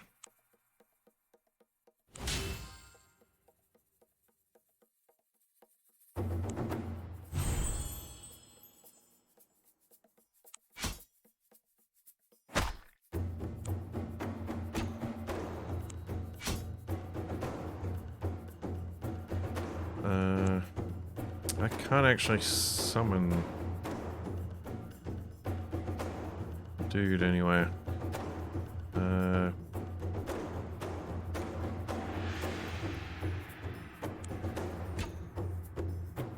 Shoot him, put down another trap. Oh, there goes the bear.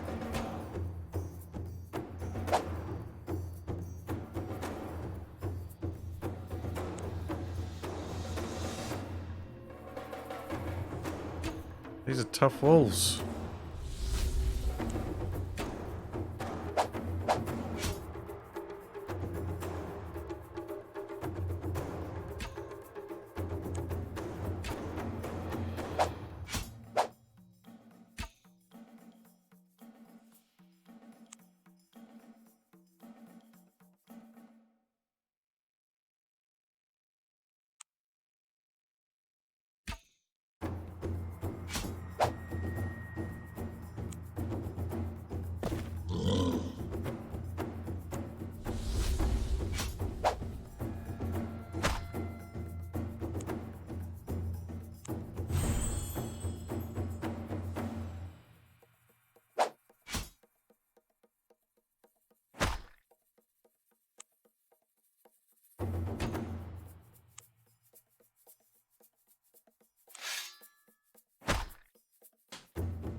Oh man, that was a tougher fight than I was expecting.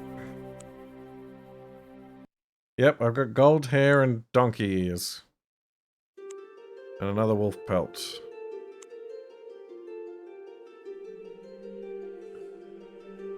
Visit the town. Get my stamina back. Come on, farmer's cottage. No, not the wolves again.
Man, these wolves are rough.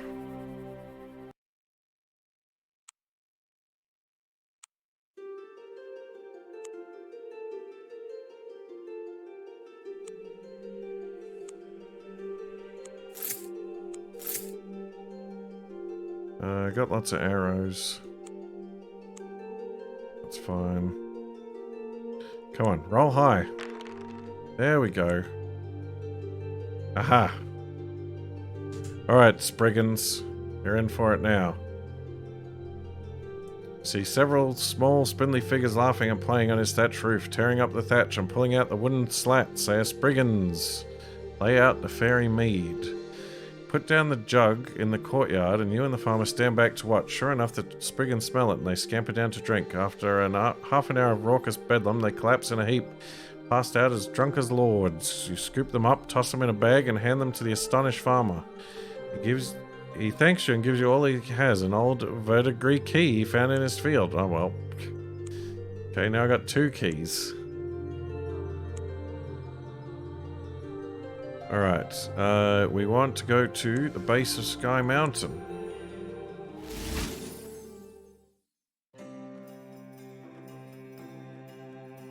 I know Pickalick. Head down the mountain. Head through the camp.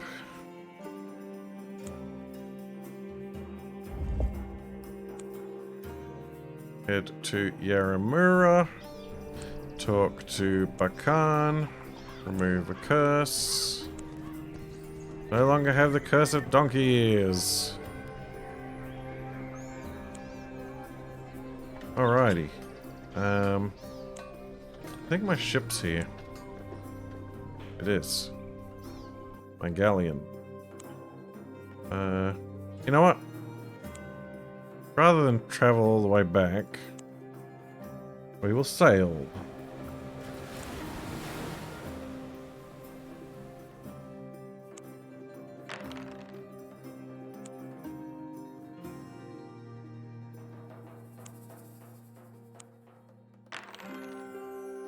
Uneventful voyage. I don't want to explore Basilek Isle. Donkey ears are not a boon. Uh-oh, spectral pirates. Let's do a quick save. I'm feeling pretty strong. Let's see if we can fight these guys. You can either sail straight towards the ghost pirates or take the offensive, or call on the gods to repel the undead ship. Let's get them.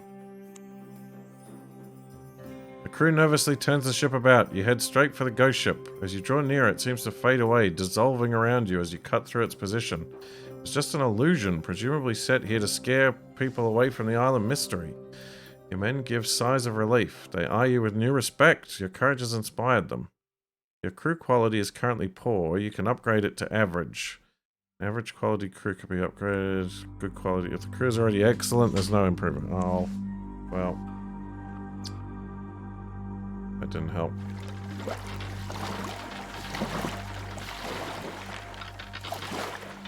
Uneventful voyage.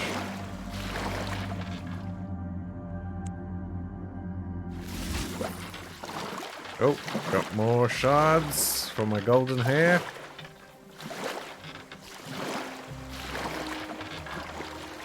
Sail south. Oh, I probably should have grabbed some furs. A ship of bizarre design. Oh, this is the spaceship that I found before.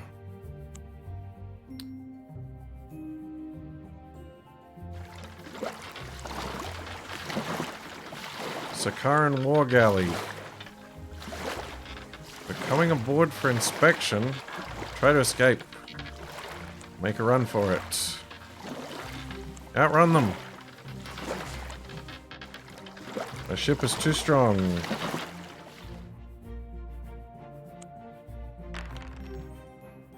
Uneventful voyage. Continue west.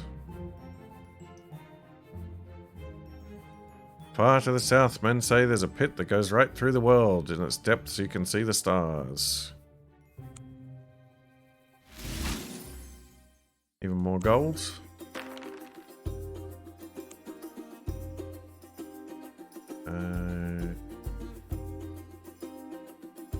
Keep sailing the coastal waters. Uneventful voyage.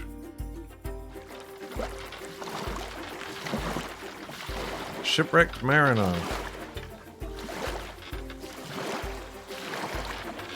It tells you his vessel was wrecked in a storm.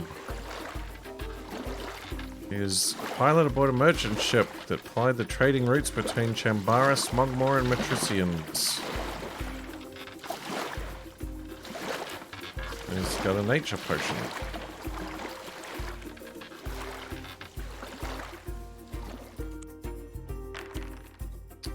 Pirates! Make a run for it. Outrun them easily. What's over here? Oh, there's like an island or a bottle. Uncharted island. There's nothing going on here. Looking south, you can see the shoreline of Ankonkonu. But we can't sail there. Still don't know how or if we can get to this Sorcerer's Isle.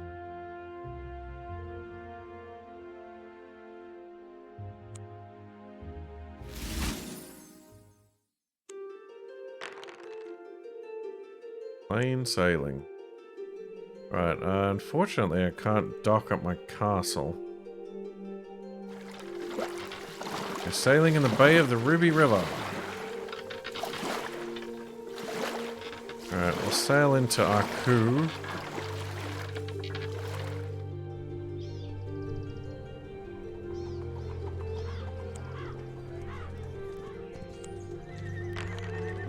Enter the harbour safely. Alright, we'll head back over here and explore some of the stuff we haven't checked out yet. We're travelling across the farmland between Aku and the Ruby River. The occasional village and summer lodge breaks up the monotony of the grain fields. The peasants are bonded serfs working for landowners, the masked lords of Utaku. No event. Wizard's Workshop sounds interesting. As does the Hall of Heroes. Hall of Heroes is a large inn that spans the Ruby River. It is really a bridge that has been built up into a many-roomed river hotel, with chambers overlooking the crimson waters of the river. The Ruby River is red with rusty ore carried down from the grooms. The Hall of Heroes is a cozy tavern, welcome break from the rigors of travel. At one table sits a group of local farmers, and at another a motley group of adventurer types. A mage, a priest, and a couple of hard-bitten veteran warriors. Tavern keeper, a fat, barrel-chested, red-faced man named Bylewin Buskell, hails you from the bar. "Welcome, stranger," he bellows, looking you up and down with greedy-looking eyes. "Stay here as long as you like. The tavern costs 1 shard a day." Blah, blah, blah. The innkeeper tells you about a hideous monster that terrorizes the local populace. It is called Grindel, and it has its lair deep in the swamp. At night, it carries off its victims and devours them, as human flesh is its favorite food. Philo and Buskell and the locals have put up a reward of 300 shards for the hero that slays the vile creature. "My potboy, Miss G, could guide you to its lair," explains Buskell, pointing to a thin, sallow-faced young lad working out back. "He spent all his life around these parts." Talk to the farmers. "Welcome, mighty adventurer," says an old black-toothed peasant. "Eager to try your hand against Grindel the Ripper?" You ask if anyone has seen Grindel and how many people he has carried away. "Oh, he be huge and covered in scales, strong as strong can be, toothed and fearsome like a two-legged dragon," says one. "Aye, and he carried off. Who was it now?" says another. "Well, there was, I can't remember any locals been taken recently. Mind you, there was Fabled the Fearsome, that mercenary who found his head on the road, and Obraid the Capable, a mage from Dwemer, we found his body parts scattered all over the stable yard. Obraid the Incapable we put on his tombstone." Interesting.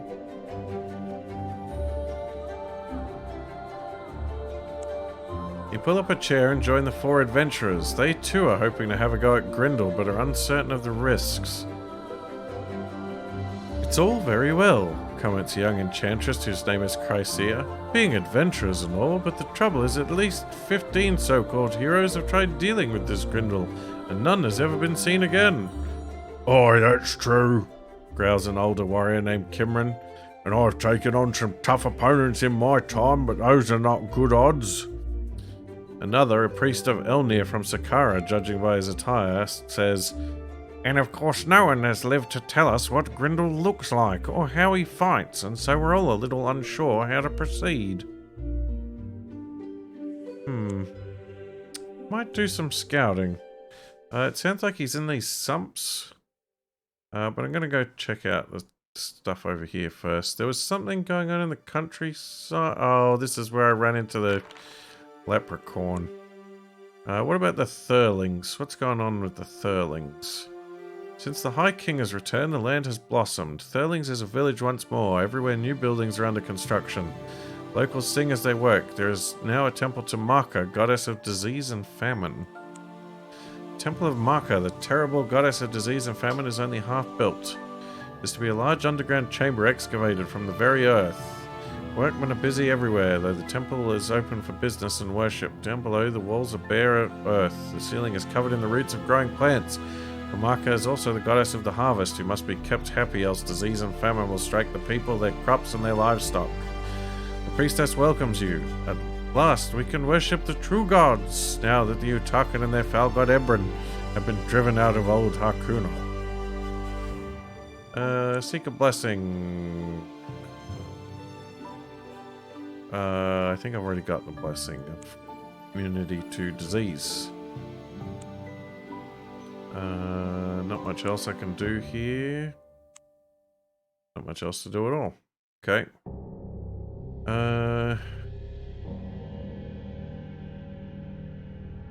Alright, we'll check out the farmland on the other side of the river. The Furlings. Yep.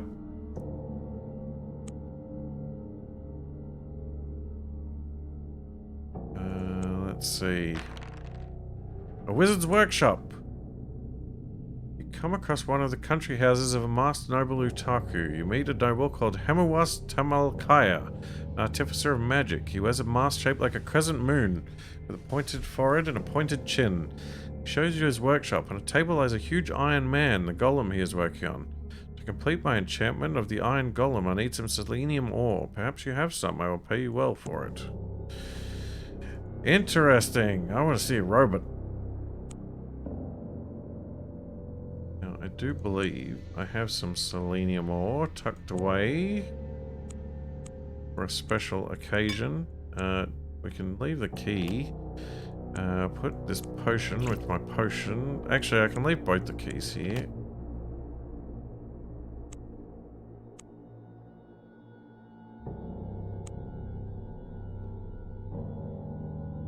Right, now we got to RNG our way back to the wizard's workshop again. You're walking through the green countryside when a man on a... Oh, it's Holy Armu again! Haha! He cries insanely. It's another visit from Holy Armu the Unbidden! He flies past and drops a bucket of foul-smelling liquid over your head. The stuff smells like skunk juice. Your charisma rating is reduced by 1 until you can get to a river, village, town, or city where you can wash your clothes.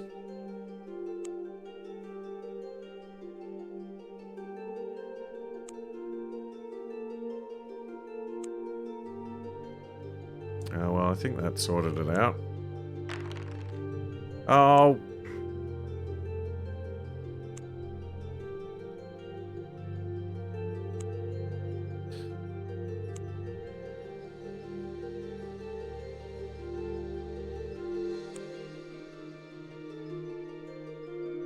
This is ridiculous. This is ridiculous!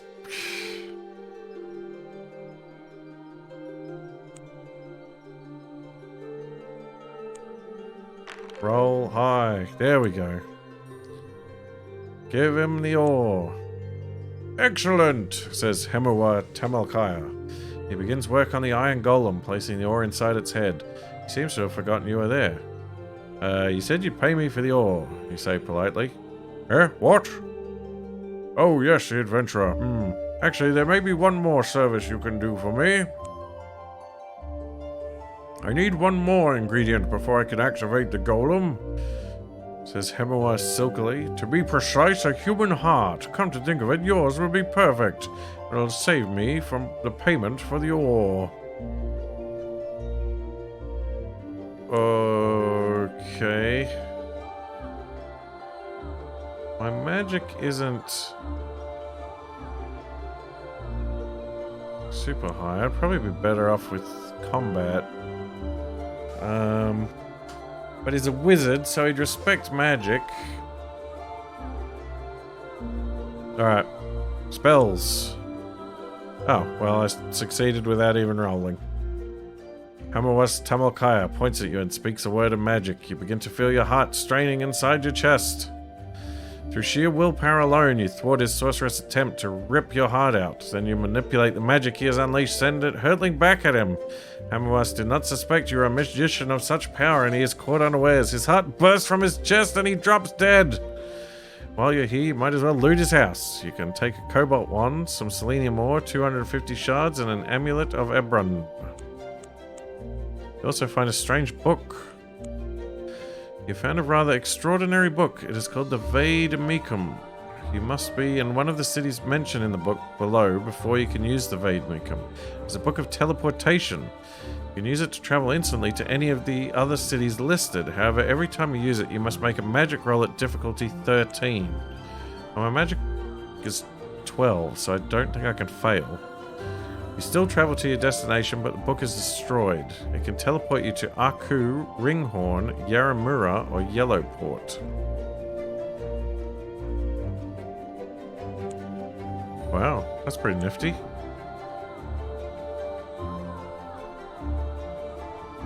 Yeah, no golem, but a magic book is a good result. Alright,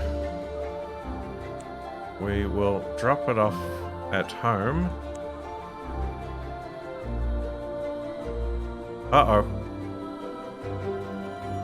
The castle is under siege. You rally your knights. It's a small army of bandits and former mercenaries.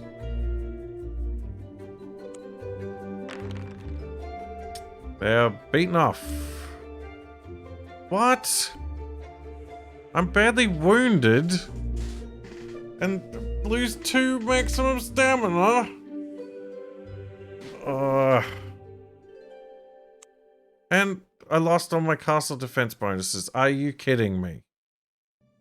That's what I get for successfully fighting off everybody.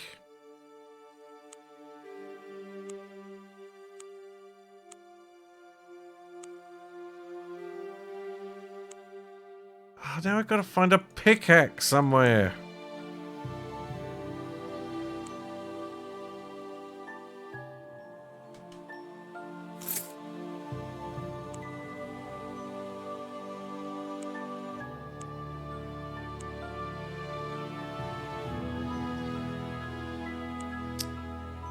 And I gotta spend all my money.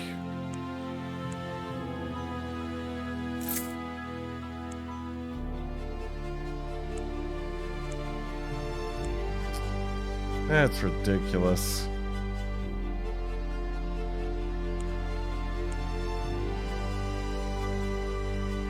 Right, teleportation book or magic staff. Another one of these amulets. Oh, I'm running out of space again.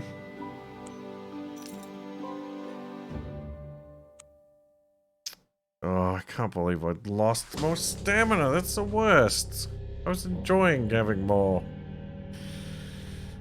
Oy. Now I gotta go hunting for a pickaxe. Oh, hopefully I can buy one in one of the cities.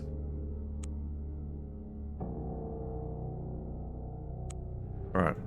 Let's scout around these sumps. You've come to the Mixin Sumps, a flat expanse of stinking swampland where twisted and emaciated trees drag themselves up out of the viscous, boggy, blackwater marshes. Stringy reeds and bulrushes ripple in the wind. Clouds of gnats and mosquitoes fill the reeking air with a constant buzzing noise. The Ruby River loses itself amid the sludge on its way to the sea. Sunken idol. You spot the base of an ancient stone idol protruding from the swampy waters where it has sunk headfirst into the mud. Judging by the runes carved into it, it is a statue of some long-lost god of ages past.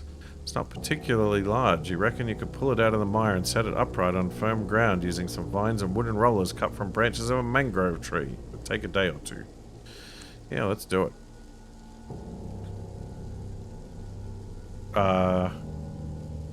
What?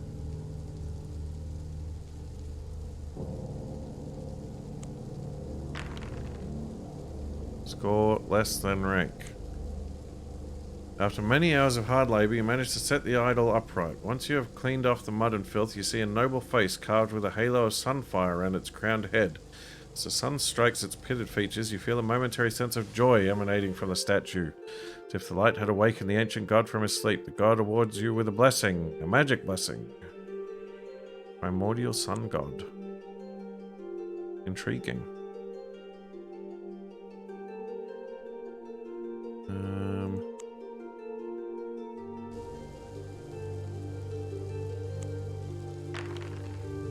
An ugly guide. You're threading your way through the swamp along a narrow, well-trodden path when a stooped old woman with a cane steps out in front of you. She is horribly ugly. So ugly, in fact, that she looks like a large, fat toad. Well met, traveller, she croaks. She warns you that the path is treacherous and offers to guide you safely through the swamp.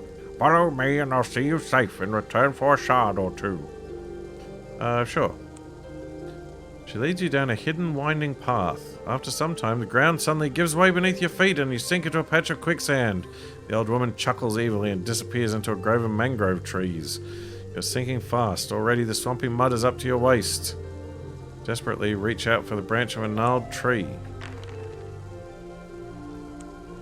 Manage to grab the branch and haul yourself up out of the stinking, sucking mud.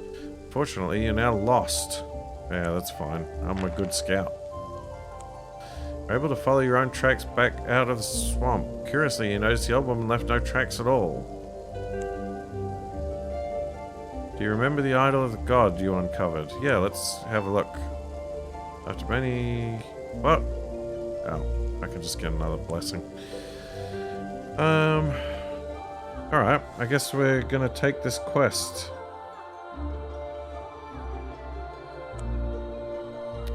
Talk to Bailuan. Accept the mission. Adventurers wish me luck. Get a charisma blessing. And we're trying to find this monster. Misty leads you into the mix and sumps along a thin trail overhung with twisted mangrove trees. Clouds of insects buzz in the hot, sticky air, till you're desperate to face Grindel the Ripper rather than the stinging, relentless bites of the midges and gnats of the sumps. You come to the skeletal remains of a warrior draped over a tree. The skull has been crushed. Later you find several decaying heads hanging from some branches. Eventually you come to a clearing of solid ground. A large mound of earth has been heaped up and a wooden door has been set in its side. Smoke curls up from a primitive chimney. The lair of Grindel the Ripper, whispers Misty. He backs away and says he will wait for 1 hour only, a little way back up the trail.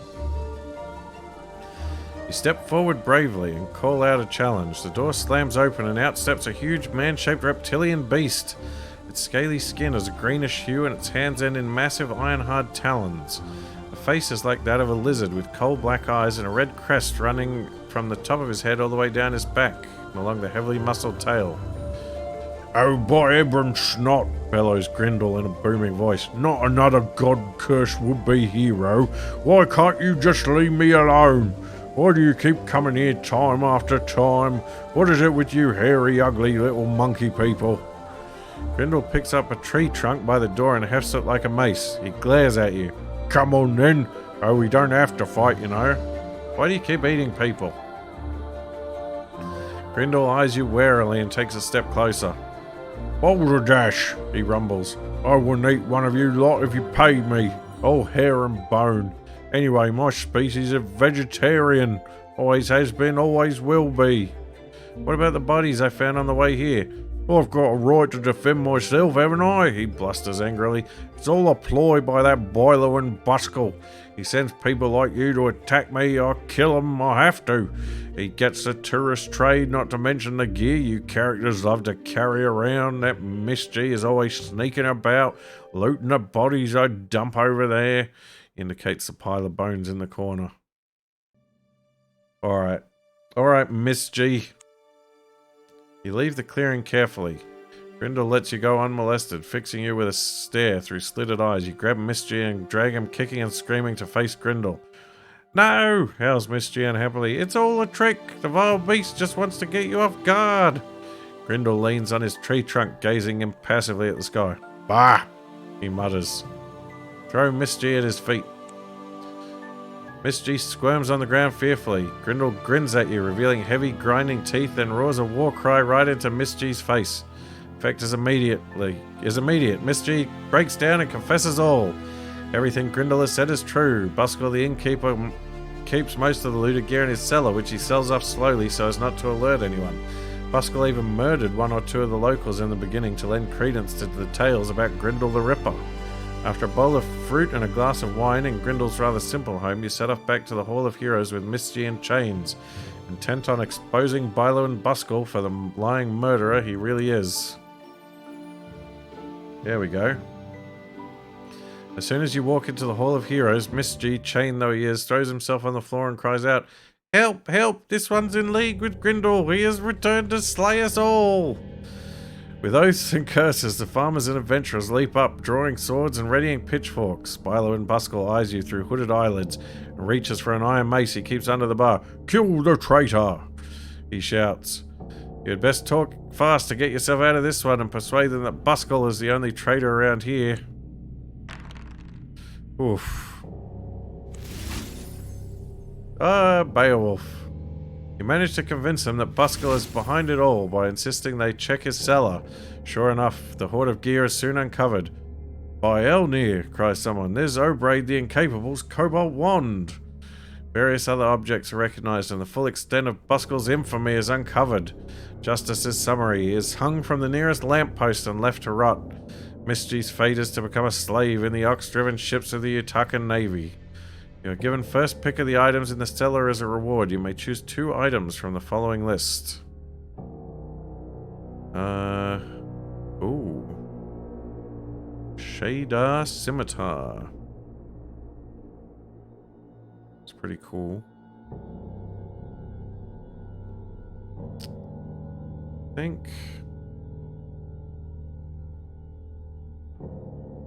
think the items are probably worth more than the shards. So I think the ore and the sword probably the best.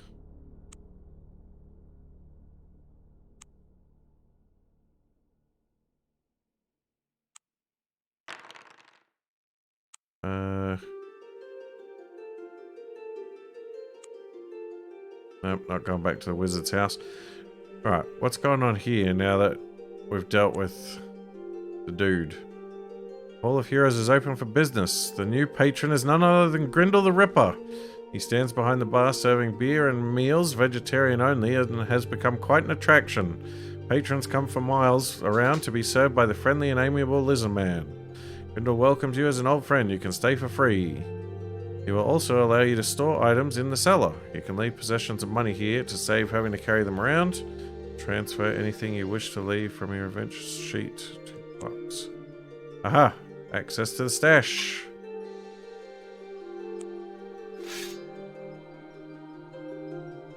That is handy. Alrighty.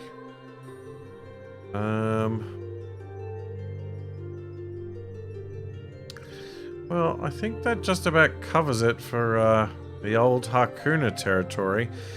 Now we've just got the Utakan territories to the west. I think we might leave those for next time, because I think it's about time to wrap up the stream.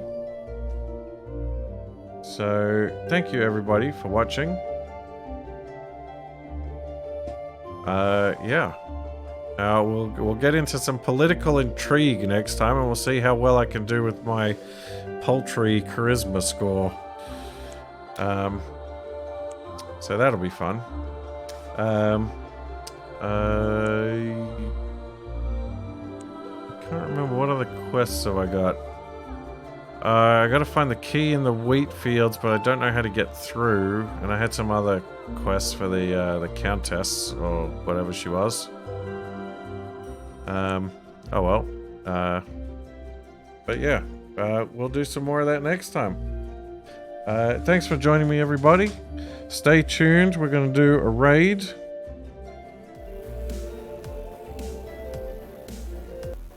We'll see who's about. I will see you tomorrow, maybe. Join us tomorrow night for some kind of shenanigans. Doing another stream. And then on Monday for more Dune Spice Wars.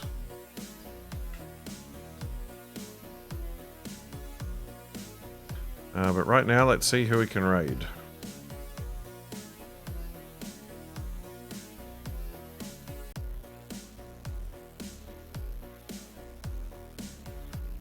Who is out and about at this time of the night?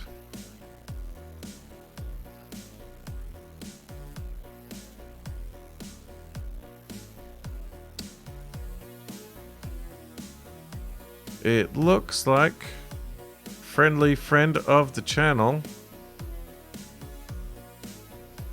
DE, is playing some World of Warships. So let's drop in on him, shall we?